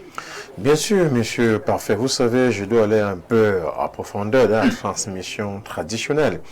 Lorsque vous regardez toutes les tribunes au Cameroun, chaque tribune a ses valeurs ancestrales par les descendants de la tradition africaine. Au niveau de l'Ouest, au niveau de Yaoundé, que ce soit à Douala, chacun sort de quelque part et chaque personne a ses descendants. Ce qui fait qu'aujourd'hui, lorsqu'on parle de du thème qui a été soulevé ce matin, parlant de totem, le totem c'est quelque chose qu'on ne doit pas jouer avec ça, qu'on ne doit pas blaguer avec ça, puisque lorsque vous regardez les concessions dans certaines régions que je connais, lorsqu'on accouche un enfant, c'est-à-dire l'enfant est né, après 3 mois, après 2 ans, il y a ce qu'on appelle l'initiation. On initie l'enfant en donnant un totem. Ah bon? Oui. À 2 ans, 3 ans? 2 ans, 3 ans, on initie l'enfant. L'enfant, c'est ce qu'on appelle un totem à 3 ans? La transmission, je dis bien qu'il y a une initiation. Par exemple, il y a des cultures, lorsqu'on accouche un enfant, on jette dans l'eau. Si l'enfant est de souche, pour reconnaître si l'enfant est de souche, l'enfant ne doit pas être noyé dans l'eau. Ah bon? Mais si votre femme a découché, l'enfant, l'eau va l'emporter. Mais vous faites l'expérience de la mort là. C'est pour ça donc qu'il dit que le totem, c'est quelque chose qu'on ne doit pas blaguer avec ça. C'est pour ça que vous allez voir dans les tribunes, lorsque vous êtes initié, on vous arrête parfois même un gardien de la tradition ou un notable. Il y a ce qu'on appelle toujours l'initiation, puisque vous êtes profane. Il y a dans chaque village, vous qui êtes peut-être une personnalité, vous qui êtes un chef traditionnel, il y a toujours la transmission d'une initiation. Puisqu'on vous êtes profane, le ventre est vide. Pour gouverner, il faut avoir le pouvoir. Ah bon? Oui. Pour acquis c'est un pouvoir, pour acquis c'est une responsabilité, il y a ce qu'on appelle les initiations. C'est pour ça que vous allez voir dans notre société aujourd'hui, nos personnalités, ils sont ministres, ils sont magistrats, ils sont gouverneurs, mais lorsque vous allez dans son village, il est chef. Pourquoi il n'est pas cherché à être chef? Parce que parfois il est entouré par certains notables. Vu parfois ses œuvres au village, on va dire non, sache que vouloir gagner ton poste, vouloir continuer à émerger, il faut quand même que nous les notables, on te récompense. La récompense c'est quoi? Parfois on va maintenant t'initier. Et lorsqu'on t'initie, maintenant toi parfois tu veux choisir ton totem. Tu peux choisir un serpent, tu peux choisir le lion, tu peux choisir l'hibou, ça dépend, il y a tellement de totems. Maintenant derrière chaque totem, il y a une clairvoyance qui est fixée. Je pense que Cheikh Ali a dit, vous allez voir les résidences de certaines personnes, quand en haut, vous allez voir un oiseau. Pour vous croyez que c'est un oiseau? Non. C'est le totem du maître du lieu. Et le totem est là pour contrôler toutes les personnes qui entrent et qui sortent. Il y a des personnes parfois que lorsqu'ils sont initiés, même s'il a une mission aux États-Unis, dès que tu viens devant son portail, non, il ne peut pas te faire payer sa fille. Il y a tel monsieur qui est devant là. Qu'est-ce qu'il veut? Parce que mystiquement, il y a un dédoublement lorsque vous êtes initié. C'est-à-dire que vous pouvez rester ici, au Cameroun, vous vous trouvez en Europe, vous vous trouvez en Espagne, parce qu'il y a un dédoublement. Maintenant, le totem, est-ce qu'on donne à qui? Non, on ne peut pas donner à n'importe qui. Il faut être initié pour savoir même marcher. Vous allez voir les personnes ici à Yaoundé. On vous dit, tel monsieur a le totem. Alors toi qui as le totem là, toi quand tu es initié, tu vas garder ton totem ou ici à Yaoundé. Il n'y a pas une forêt. C'est pour ça que vous allez voir certaines personnes, lorsque tu as conçu les résidences là, il y a toujours une petite forêt là. Et dans cette forêt là, c'est là-bas qu'il cache son totem. Et du bois. Un jour, monsieur Parfait, c'est une histoire que j'ai vécue. Il y avait donc, comme Cheikh Ali a dit, parce que lorsqu'il parlait, il ne voulait pas le couper. Un jour, il y a un monsieur qui s'est plaint dans sa maison, les enfants étaient constamment malades, les fausses couches, les enfantements involontaires, l'enfant qui était intelligent, l'enfant ne comprenait plus rien. Un jour, on a consulté dans un marabout, puisqu'on disait que la maison était hantée, pour qu'il vienne désenvoûter la maison. Lorsque le marabout est venu, effectivement, il avait un petit serpent enfilé sur lui. Mais lorsqu'il est arrivé aux toilettes, il a vu vraiment un autre totem, lui-même a fui.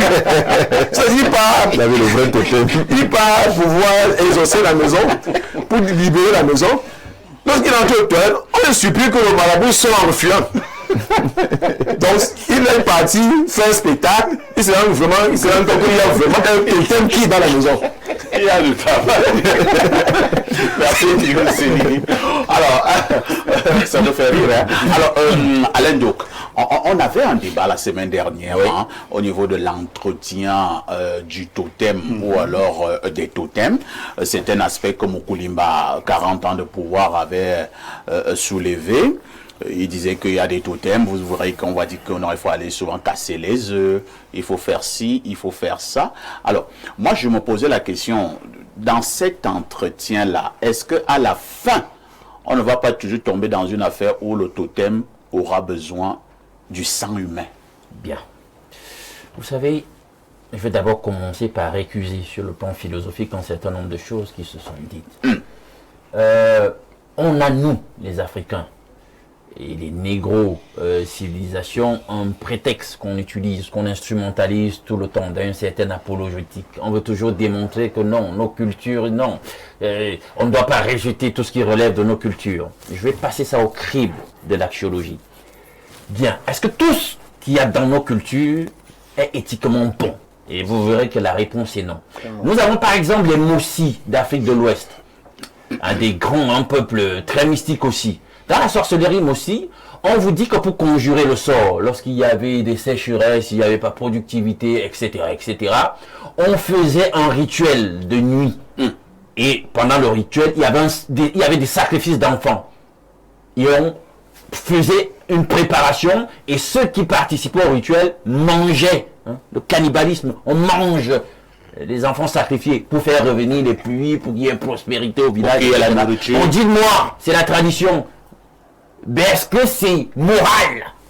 Donc, il faut arrêter avec le prétexte dès qu'on parle de notre tradition. Oh non, machin, vous êtes là, vous êtes occidentalisé, machin, vous rejetez les traditions. Attention, tout ce qu'il y a dans notre tradition n'est pas positif. J'insiste là-dessus. Vous avez des traditions, vous arrivez, on vous dit, vous êtes le convive, vous êtes l'autre, vous allez coucher avec la femme du monsieur. C'est comme ça qu'on vous reçoit. Vous êtes sûr que quand on passe ça au crible de notre axiologie, ça passe chez tout le monde, c'est digeste, c'est potable chez tout le monde?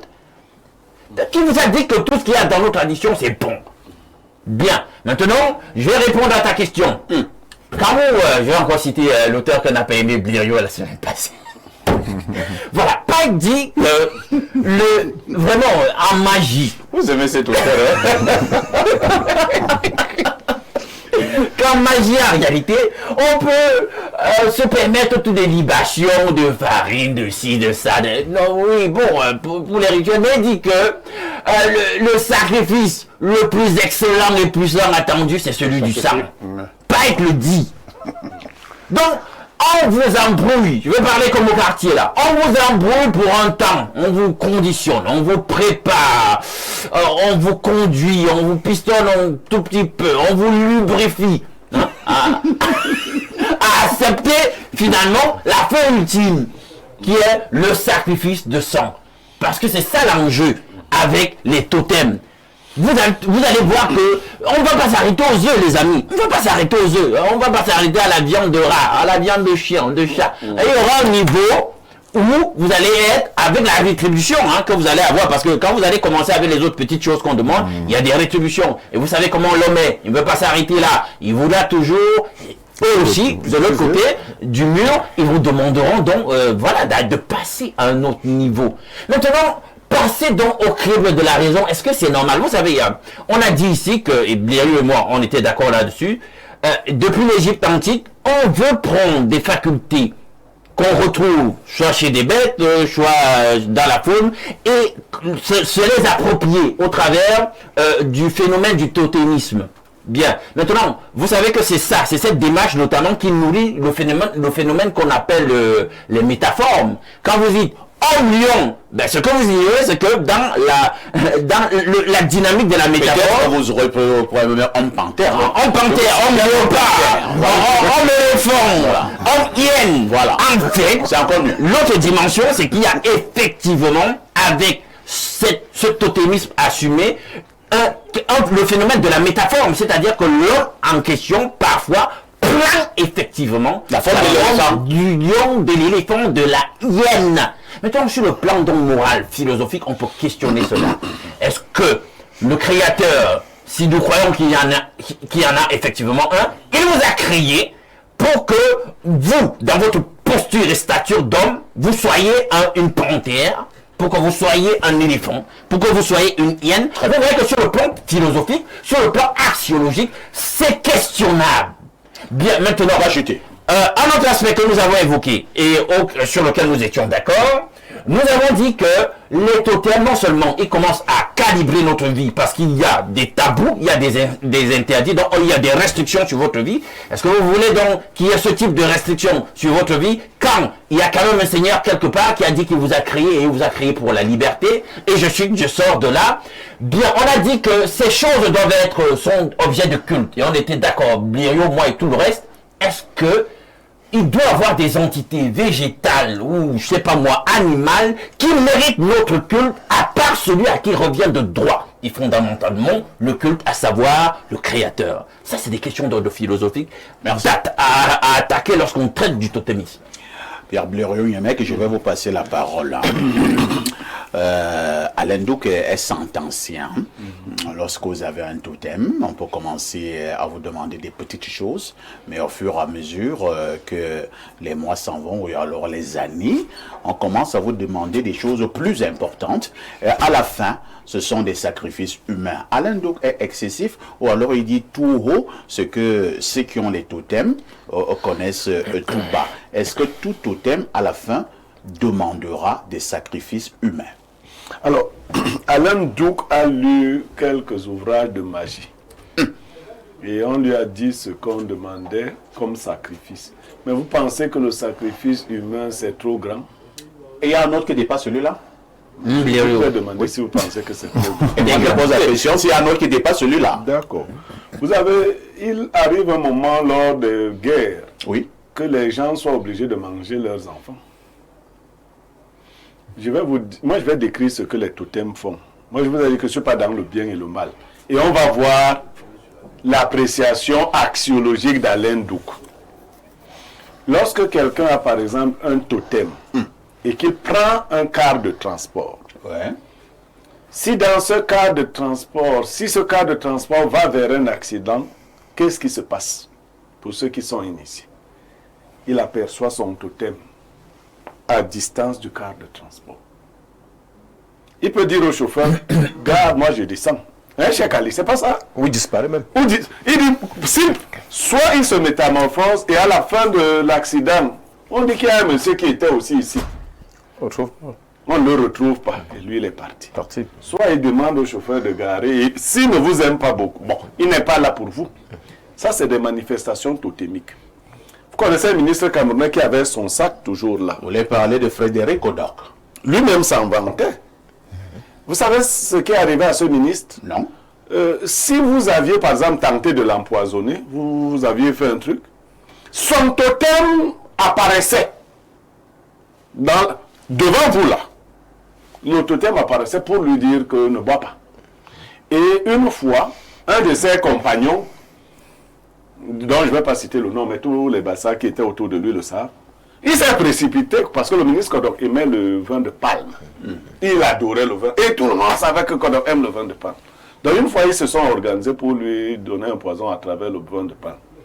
Son totem est sorti et lui n'a pas pris l'eau. Sa femme a voulu prendre, il lui a dit que quand je ne prends pas, tu ne prends pas. Ce monsieur s'est précipité là et puis, hop, il a bu. Avant la fin de la cérémonie, il allait mourir derrière la case. Il est mort derrière la case. Ça avait mal fait. Je décris. Je décris le dernier cas. Les enfants, on vous a parlé des enfants de l'eau. Quand un bon batanga naît, pourquoi on le lance dans l'eau? C'est pour qu'il aille entrer en contact avec l'esprit de l'eau.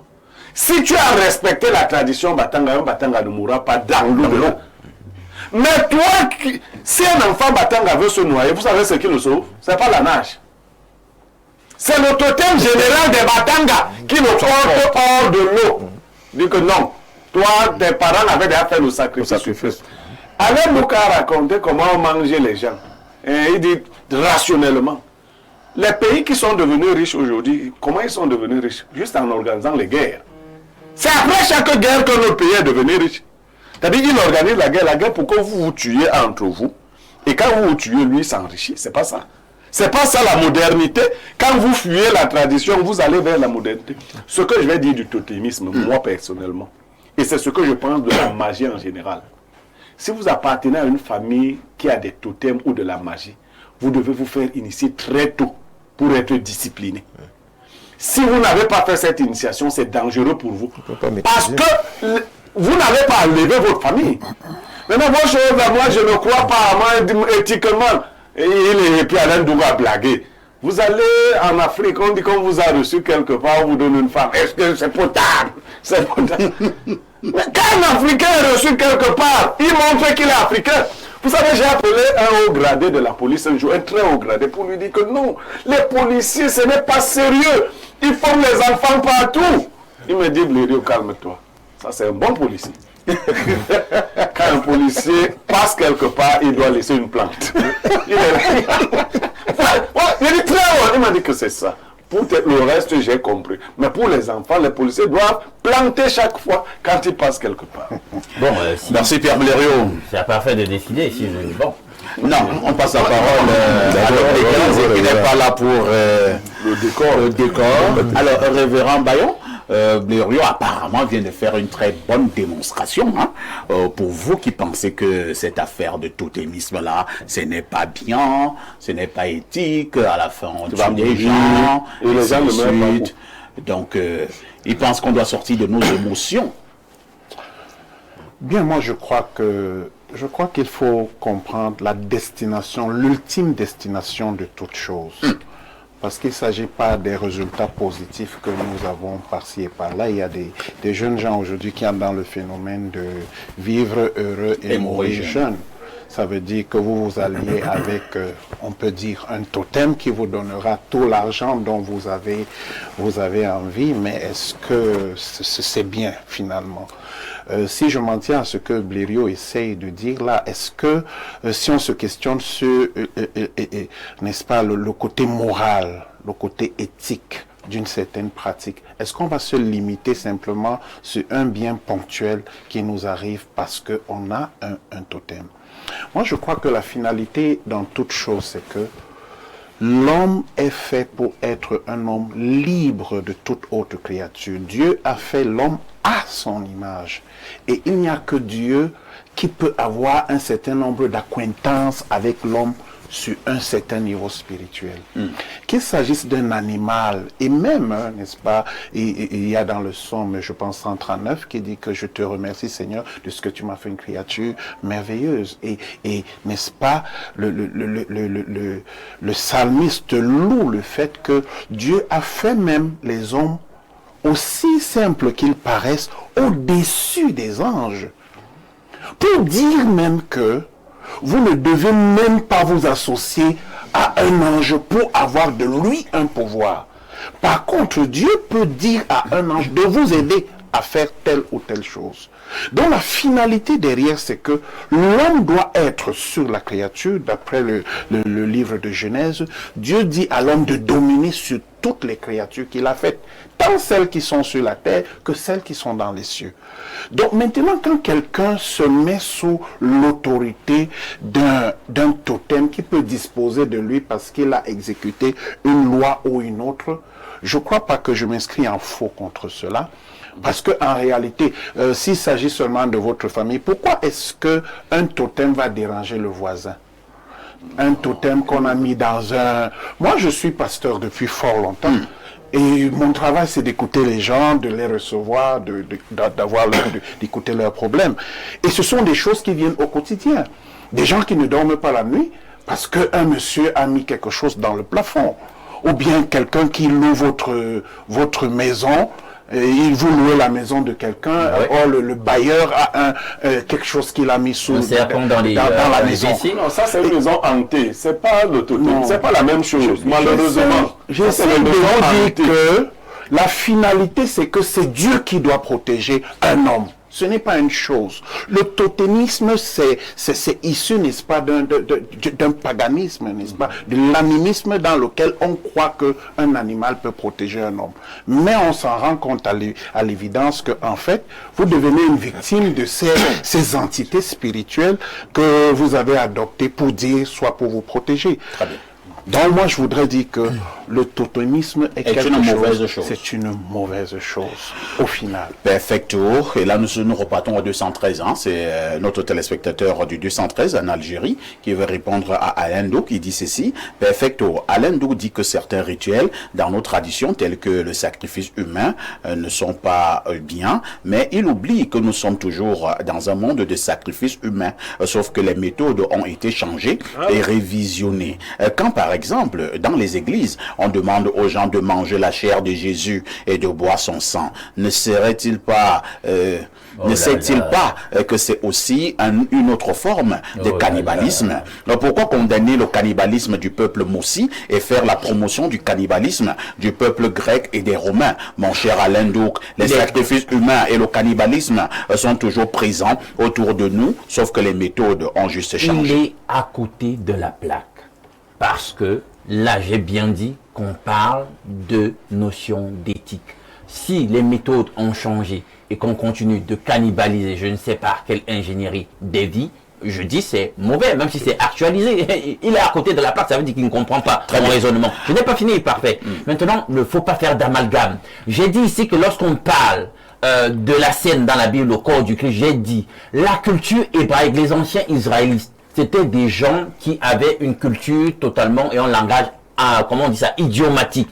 Il y a tellement d'images, de symboles pour faire passer un message. Ça n'a rien à voir avec le cannibalisme. C'est des emblèmes, c'est des symboles. On vous a pour pédagogiquement passer. Alors, 225 ans, c'est un téléspectateur de la Côte d'Ivoire. Bonjour le panel, je voudrais participer en posant une question. Lucifer, Satan et le diable sont-ils la même entité? C'est Owana Gilles, le cinéaste. Oui, c'est la même entité. C'est la même entité. L'héros, c'est la même entité? Il y a plusieurs Satans. Sauf que plusieurs entités. Satan. Génériquement, ça veut dire adversaire, mais quand on parle de Lucifer et il rapproche le nom en question. De toutes les façons, c'est la même créature. Je voudrais simplement dire que Lucifer, c'était cet ange glorieux que Dieu avait créé. Donc quand il était dans cette posture d'ange, mais quand il vient quand il est chassé du ciel et qu'il vient sur la terre, on l'appelle Satan parce qu'il devient là un adversaire pour l'homme. Bonjour, parfait, il y a tout un panel. Chez moi, en Djombe, il y avait un monsieur. Sa femme était constamment malade. Il a fait recours chez un marabout. On lui a remis des écorces et lui a ordonné de mettre dans un angle de la maison, question de protéger leur maison. Sauf qu'à un moment donné, le fétiche s'est transformé en serpent et a commencé à réclamer le sang. Voilà. Dès lors, ce monsieur avait des représailles chaque fois qu'il sortait de sa maison. C'est Nadège depuis Douala qui envoie cette préoccupation. Monsieur Aïssi, parlant du thème personnellement, je ne trouve pas que le totem soit une mauvaise chose. Chez nous, ça servirait de protection du clan, côté maternel. Ma femelle nous racontait que par le passé, le nôtre, celui du lion, avait maintes fois aidé notre grand-père à se sortir des situations quand il combattait en brousse contre les nationalistes. Moi, j'aimerais, par rapport à ce message, j'aimerais dire que il faut que nos frères panafricanistes comprennent une chose. La plupart des musées en Europe sont remplis de totems africains. Ah bon? La plupart des musées en Europe sont remplis de totems africains. C'est lors de la colonisation également les totems. C'est lors de la colonisation que les Européens ont ramassé tous vos totems pour aller exposer en Europe. Cela signifie donc que les totems peuvent développer. Ça veut dire que les Européens ont des totems plus forts que les totems africains. Ça veut dire que les Européens ont des totems plus forts que les totems africains. Parce que quand on fait l'apologie des totems de nos ancêtres, mais si ces totems étaient aussi très puissants ou très forts, ou bien très protecteurs, comment un petit blanc vient dans un village menacer 200 habitants, 300 habitants, seul. Vous allez expliquer ça comment? Il ramasse tous les totems, permettez-moi, grand frère. Il ramasse tous les totems et il va expliquer dans son musée et on paye l'entrée pour visiter un totem. Jusqu'à ce que pour récupérer ce totem, nos Africains ne sont pas capables de les récupérer à distance mystiquement. Il faut qu'ils aillent négocier diplomatiquement pour récupérer le totem. Ton totem que tu as fabriqué, ou tes ancêtres ont fabriqué, tu ne peux pas le récupérer mystiquement, prendre l'avion mystique, aller récupérer ton totem, revenir avec en Afrique. Mais il faut que tu passes par la diplomatie. C'est ça le Je vais répondre. Je vais te répondre très pédagogiquement. D'accord. Le cours de l'histoire se passe comme ça. Il y a un peuple qui prend le dessus sur les autres peuples. Le temps de la défaite du peuple africain était arrivé. Il ne faut pas montrer cela de manière caricaturale comme tu essaies de le faire, parce que voici ce qui se passe. Quand l'Occident arrive, il ne vient pas comme il a fait là. C'est en utilisant des subterfuges. On nous trouve là, nous sommes dans notre groupe de mystiques. On corrompt Alain Douk et Parfait Haïssi. C'est Alain Douk et Parfait Haïssi qui donnent les secrets. Jusqu'à aujourd'hui, ça existe. Des gens qui ont vendu, même le Mbok dont vous entendez parler là, il y a des gens qui ont vendu les secrets. Et ça fragilise donc la confrérie. Et même dans les ordres mystiques que certains honorent aujourd'hui, on a vendu des secrets de nos traditions à certaines personnes qui en ont usé pour combattre. Ça ne veut pas dire que... Ça s'en tient aux exemples que tu as cités tout à l'heure. Oui. Pour celui qui est dans la voiture, lorsqu'il y a accident qui arrive, et voit son totem apparaître. Oui. Pourquoi lorsque les Blancs sont venus, les totems ne sont pas apparus pour montrer que dans les Blancs... Ça dit que tu ne sais pas comment ça s'est passé. Je suis en train d'intervenir. Oui. Le totem à la base, il est censé protéger. Oui. Même s'il est censé même indexer les traîtres. Oui. Ça veut dire que si quelqu'un est traître parmi nous, le totem va signaler que voici un traître. Oui. À la base, c'est ça le totem. Mais c'est ça le problème, puisqu'il est là. Il y a la première partie... Je vais expliquer une chose, permets-moi s'il te plaît. Le totem en réalité, c'est un esprit. Vous savez que les esprits invisibles, monsieur Parfait ici, les esprits invisibles ont la capacité de voir des milliers de kilomètres, à se déplacer à la vitesse d'un clin d'œil. Les esprits. C'est pas le serpent qui voit, c'est pas la statue qui voit, mais c'est l'esprit démoniaque qui habite, qui est capable de donner, de transmettre des informations. C'est l'esprit démoniaque. Oui, mais je suis en train d'avenir puisque un esprit. Il faut que je réagisse à Parfait. Je suis en train d'avenir. Non, je suis en train d'avenir. Ça veut dire que le totem qui est censé protéger le village ou le clan de la famille, comment se fait-il que deux petits blancs viennent avec une super chérie? Tu connais bien le village où deux petits blancs sont allés. Non, c'est une façon de parler. Non, c'est ce que je dis que tu parles pas. Non, tu fais de la caricature. Non, tu ne fais pas venir. Ce qui se passe. Par rapport à l'effectif, il faut que tu les habitants du village. Non, ce n'est pas. Si on regarde le nombre de colons qui sont venus, par exemple, arracher les terres, par exemple, ou bien voler cette parlant de totem. Parlant de ce totem, se déplacer avec. Le totem qui est censé être puissant pouvait ne pas bouger, empêcher qu'on le touche. Mais comment se fait-il que le totem s'est laissé embarquer? C'est que vous refusez de comprendre. Et peut-être que... Ce que je vais expliquer, c'est... Attends, mais finalement, vas-y, parle. Tu poses l'erreur. Ce qu'il faut comprendre, c'est que dans beaucoup de zones, les Blancs ont été terriblement battus. Avec leurs armes. Terriblement battus. Assassinés même. Il faut on parle des totems. Comment les totems la fin, donc, c'est dans ce que j'ai dit. Il y a un temps pour chaque histoire. L'histoire africaine... Ok, non, c'est trop facile. À quel moment ils ont vaincu les Noirs? Lorsque l'Égypte a soumis le monde pendant des milliers d'années, pourquoi ils n'avaient pas vaincu en ce moment? Comment expliquer donc que pour récupérer ces totems, il faut passer par des actions, mécanismes diplomatiques? Parfait. Alors qu'on peut passer par des mécanismes spirituels pour récupérer ce totem, il faut négocier même. D'autres sont allés dans les musées en Europe, casser les musées pour récupérer les totems. Parfait. Vous allez évoluer, Vous allez évoluer. Je passe à la parole à Diocénie. Non, je pense que... Attendez d'abord, évoluons un peu, parce que c'est le dernier jour où nous allons parler des totems. Lorsque vous avez, parce qu'on a eu ce problème la semaine dernière, lorsque vous avez eu un totem, peut-être... votre papa, votre grand-père avait un totem, il est mort. Il n'a pas initié un de ses enfants pour rester avec le totem, ou bien un de ses frères, je n'en sais rien. Et il part. Quelqu'un dit sur ce plateau, ça peut devenir la débandade. Le totem commence à marcher à gauche, à droite, et ainsi de suite. Par moments, revendique les choses que personne ne maîtrise. Il y a des morts dans des familles, des morts bizarres, ainsi de suite. Est-ce qu'il est possible d'anéantir ce genre de totem qui n'a plus de guide, Diocénie? Non, je pense que, monsieur Parfait, je vous ai dit tout à l'heure que à la base, le totem, c'est quelque chose qui est toujours transmis par une initiation. Puisque même le papa qui reste dans la concession, il peut être un notable, il peut être un chef supérieur. Et un vrai chef qui est initié, je pense que Biro l'a dit, il a expliqué certains paramètres là tout à l'heure, lorsqu'un vrai chef est initié, il sème le jour qu'il va mourir. Ah bon? Oui. Bien sûr. Un vrai chef qui est initié, il sait que les jours approchent, il sait quand est-ce qu'il va mourir. Et lorsqu'il est même en Europe, si c'est un chef, il doit rapidement rentrer dans sa case traditionnelle. Il y a ce qu'on appelle, lorsqu'il rentre, il y a des notables. C'est pour ça que dans chaque chefferie, il y a des notables qui font partie des initiés, des protecteurs auxquels qui vont encadrer le chef supérieur. Et lorsque l'initiation est faite, il y a ce qu'on appelle la transmission. Il y a ce qui vomit. Il y a des chefs qui portent 24 totems, 10 totems, 16 totems, pour pouvoir capter le village, protéger la concession. Et du coup, lorsqu'ils vomissent ces choses-là, qui est canalisée par le notable, elle est gardée. Et parfois même, certains chefs, si vous êtes dans sa chambre, là, il va dire, ouvre-moi la chambre là. C'est une initiation. Lorsqu'on ouvre, il y a le totem qui reste, qui est dans le corps utérique, qui sort de la chambre. Et la chambre du papa reste fermée. Maintenant, lorsqu'il décède, il y a enterrement. On va faire maintenant recours à la famille, au futur successeur. S'il avait 15 enfants ou 16 enfants, parmi les enfants... Là, c'est un cas. Hein. Oui. Ça ne répond pas à ma question. Non, moi je vais revenir. Non, mais là, non, Dieu, ce n'est pas seulement le cas de l'Ouest, parce que parfois, on reprendre le cas de toute personne qui aurait eu un totem et qui n'a pas pris le soin d'initier quelqu'un.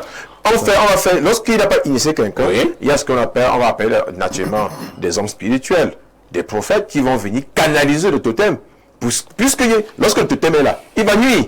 Puisque le père de son viande, on ne connaît pas comment le totem va nuire. En tuant. Ah bon? En réclamant. Il est mal. Parce que là, le totem est une mauvaise chose. Quand vous avez un chien de garde à la maison, si vous oubliez de lui donner la nourriture, il fait quoi? Il va. Je t'ai dit que le chien est une mauvaise chose. Non, c'est pas le cas. Non, mais c'est pas le cas. Non, le chien est naturel. Ah bon, c'est naturel. Lorsque il y a canalisation, et que le totem se trouve à nuire, il va d'abord commencer d'abord... Quand le totem est en divagation. Oui, il va commencer d'abord à nuire les membres de la famille. Si par exemple, ce monsieur était un sorcier, et qu'il passait le temps peut-être à vampiriser les personnes au village, en jetant le sort aux gens, dans la famille, puisque ce totem se nourrit. Vous allez voir parfois, comme je vous ai dit tout à l'heure, qu'il y a dans les conflits, il y a les concessions qu'une femme n'accouche pas. Une femme ne part jamais en mariage. Là-bas, il n'y a pas de bonheur. Parce que le totem est vide. Par exemple, il y a beaucoup d'hommes qui utilisent le totem, serpent. Parce que le serpent, c'est un objet qui est rapide en volant les énergies des femmes. C'est pour ça que ce totem tue dans les fosses. Lorsque vous venez là, il vous vide, il capture. C'est ça, donc il se nourrit de ça. Maintenant, lorsqu'il est en divagation, lorsqu'il est égaré, il va d'abord commencer à terroriser les membres de la famille.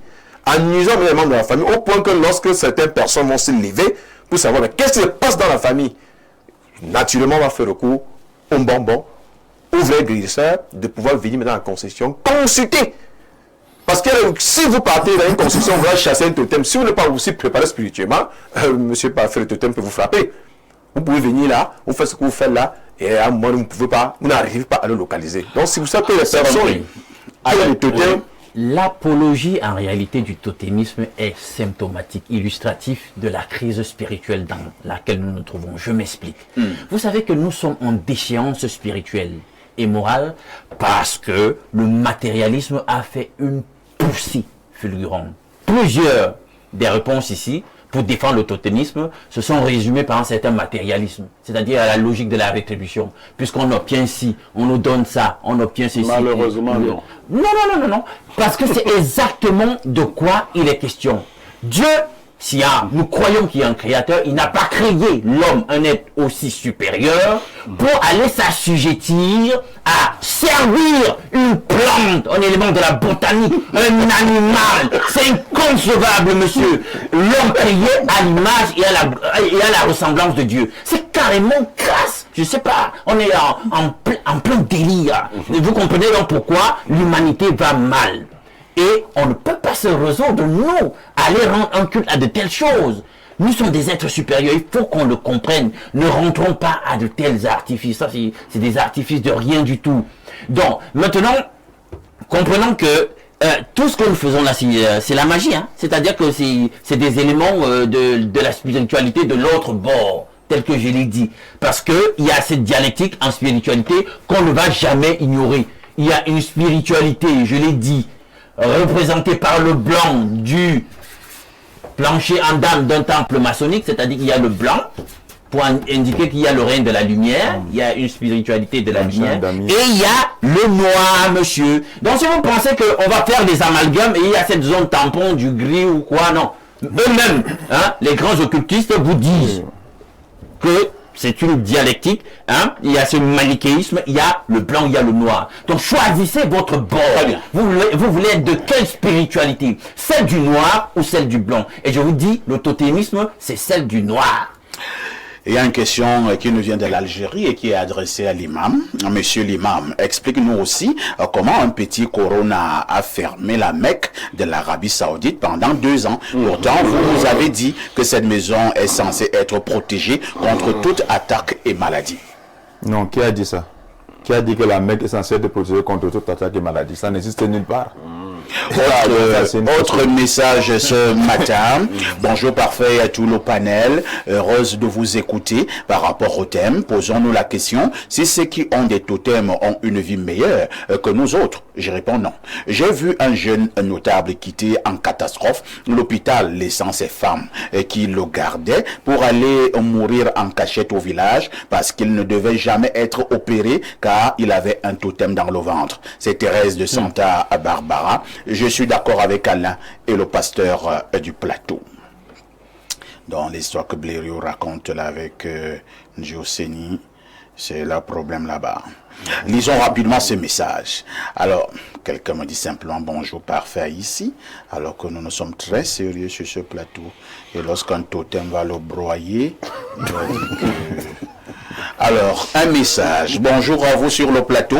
Si les totems étaient si puissants, ils nous auraient épargné de l'esclavage, au point d'assassiner même nos chefs traditionnels. Où étaient les totems quand le danger arrivait en Afrique pour démasquer les traîtres? C'est Jésus-Christ sauve et protège. C'est Martin à Douala. Pierre Blériot, tu es d'accord? Non, moi je ne veux pas entrer dans une guerre de religion, parce que les peuples chrétiens ont été aussi soumis, hein? Ils priaient, hein?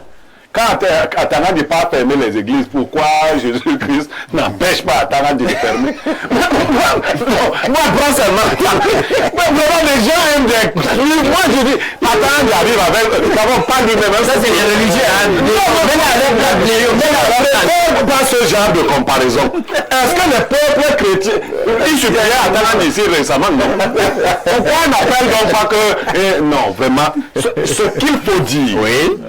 Et ça, les gens ne veulent pas prêter attention. Il y a une gloire dans chaque peuple pour un moment. Vous comprenez? Même en guerre, les peuples qui soumettent les peuples aujourd'hui ont été soumis hier.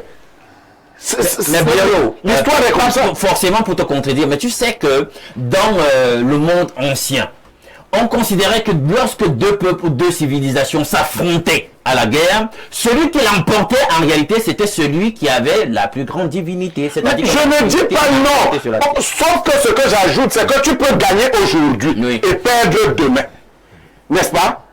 Bonjour à vous tous sur le plateau, c'est Jovial Nguera depuis Bastos, la cave des palais. Ce sujet de totémisme est très intéressant. Cette histoire est très rocambolesque, mais je suis persuadé que tout ceci demeure du satanisme. Alors, dans la Bible, hein, révérend, est-ce qu'on ne trouve pas également des endroits où on reconnaît que certains, par le passé, utilisaient aussi des choses comme des totems?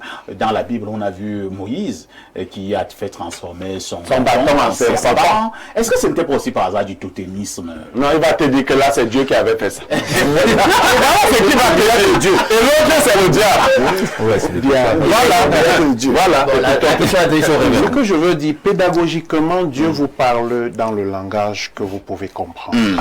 Ça veut dire, vous sortez un serpent, il vous montre que lui peut être un plus gros serpent que vous. Vous sortez un lion, il vous dit qu'il est le lion de la tribu de Juda.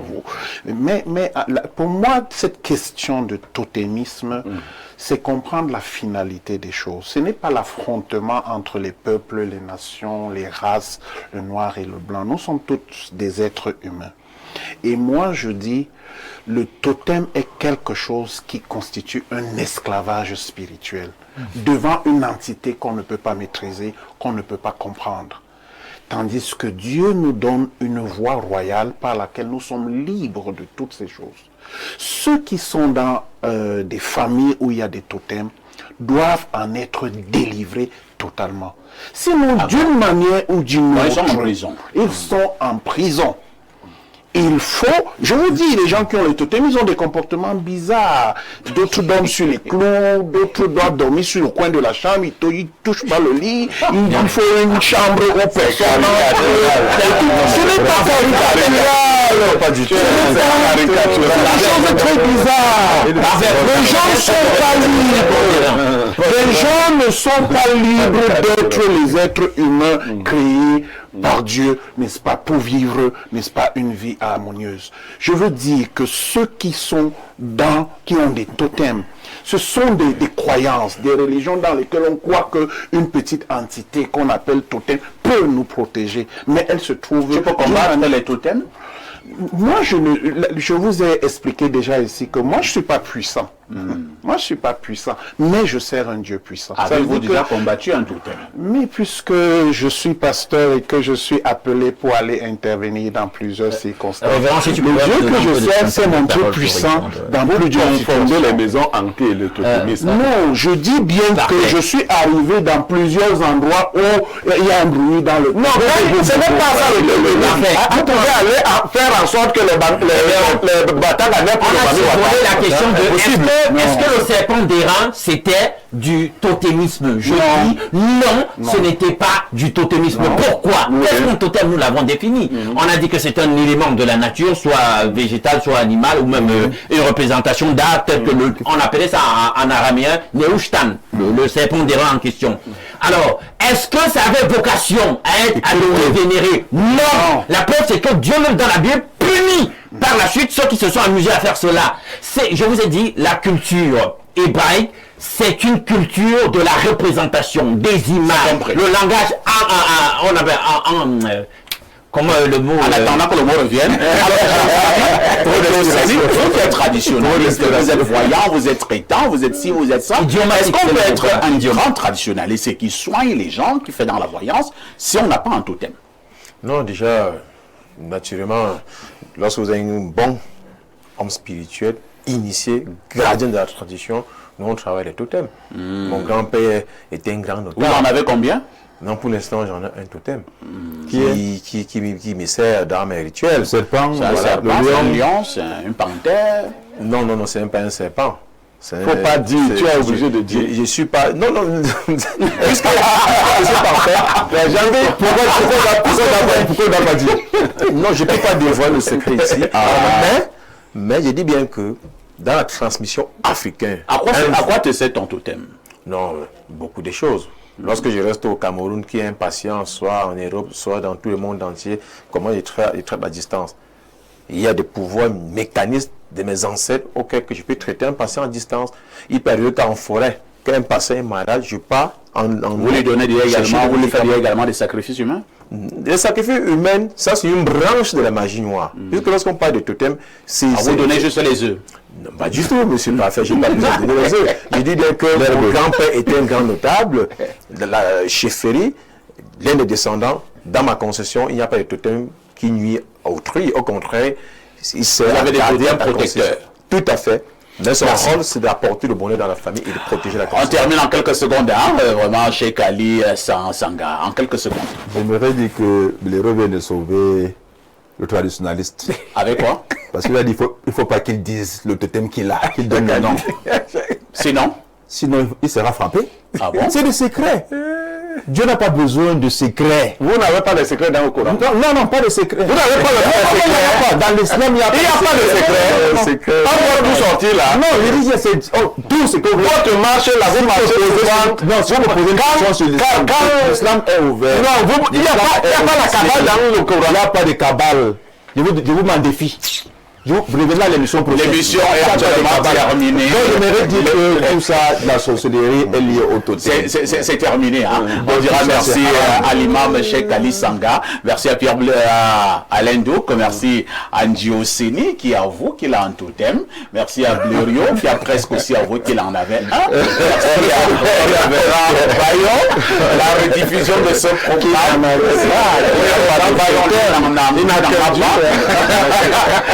La rediffusion de ce programme, c'est tous les soirs à partir de 22h30. Une question avec tout ceci, que faites-vous encore ailleurs?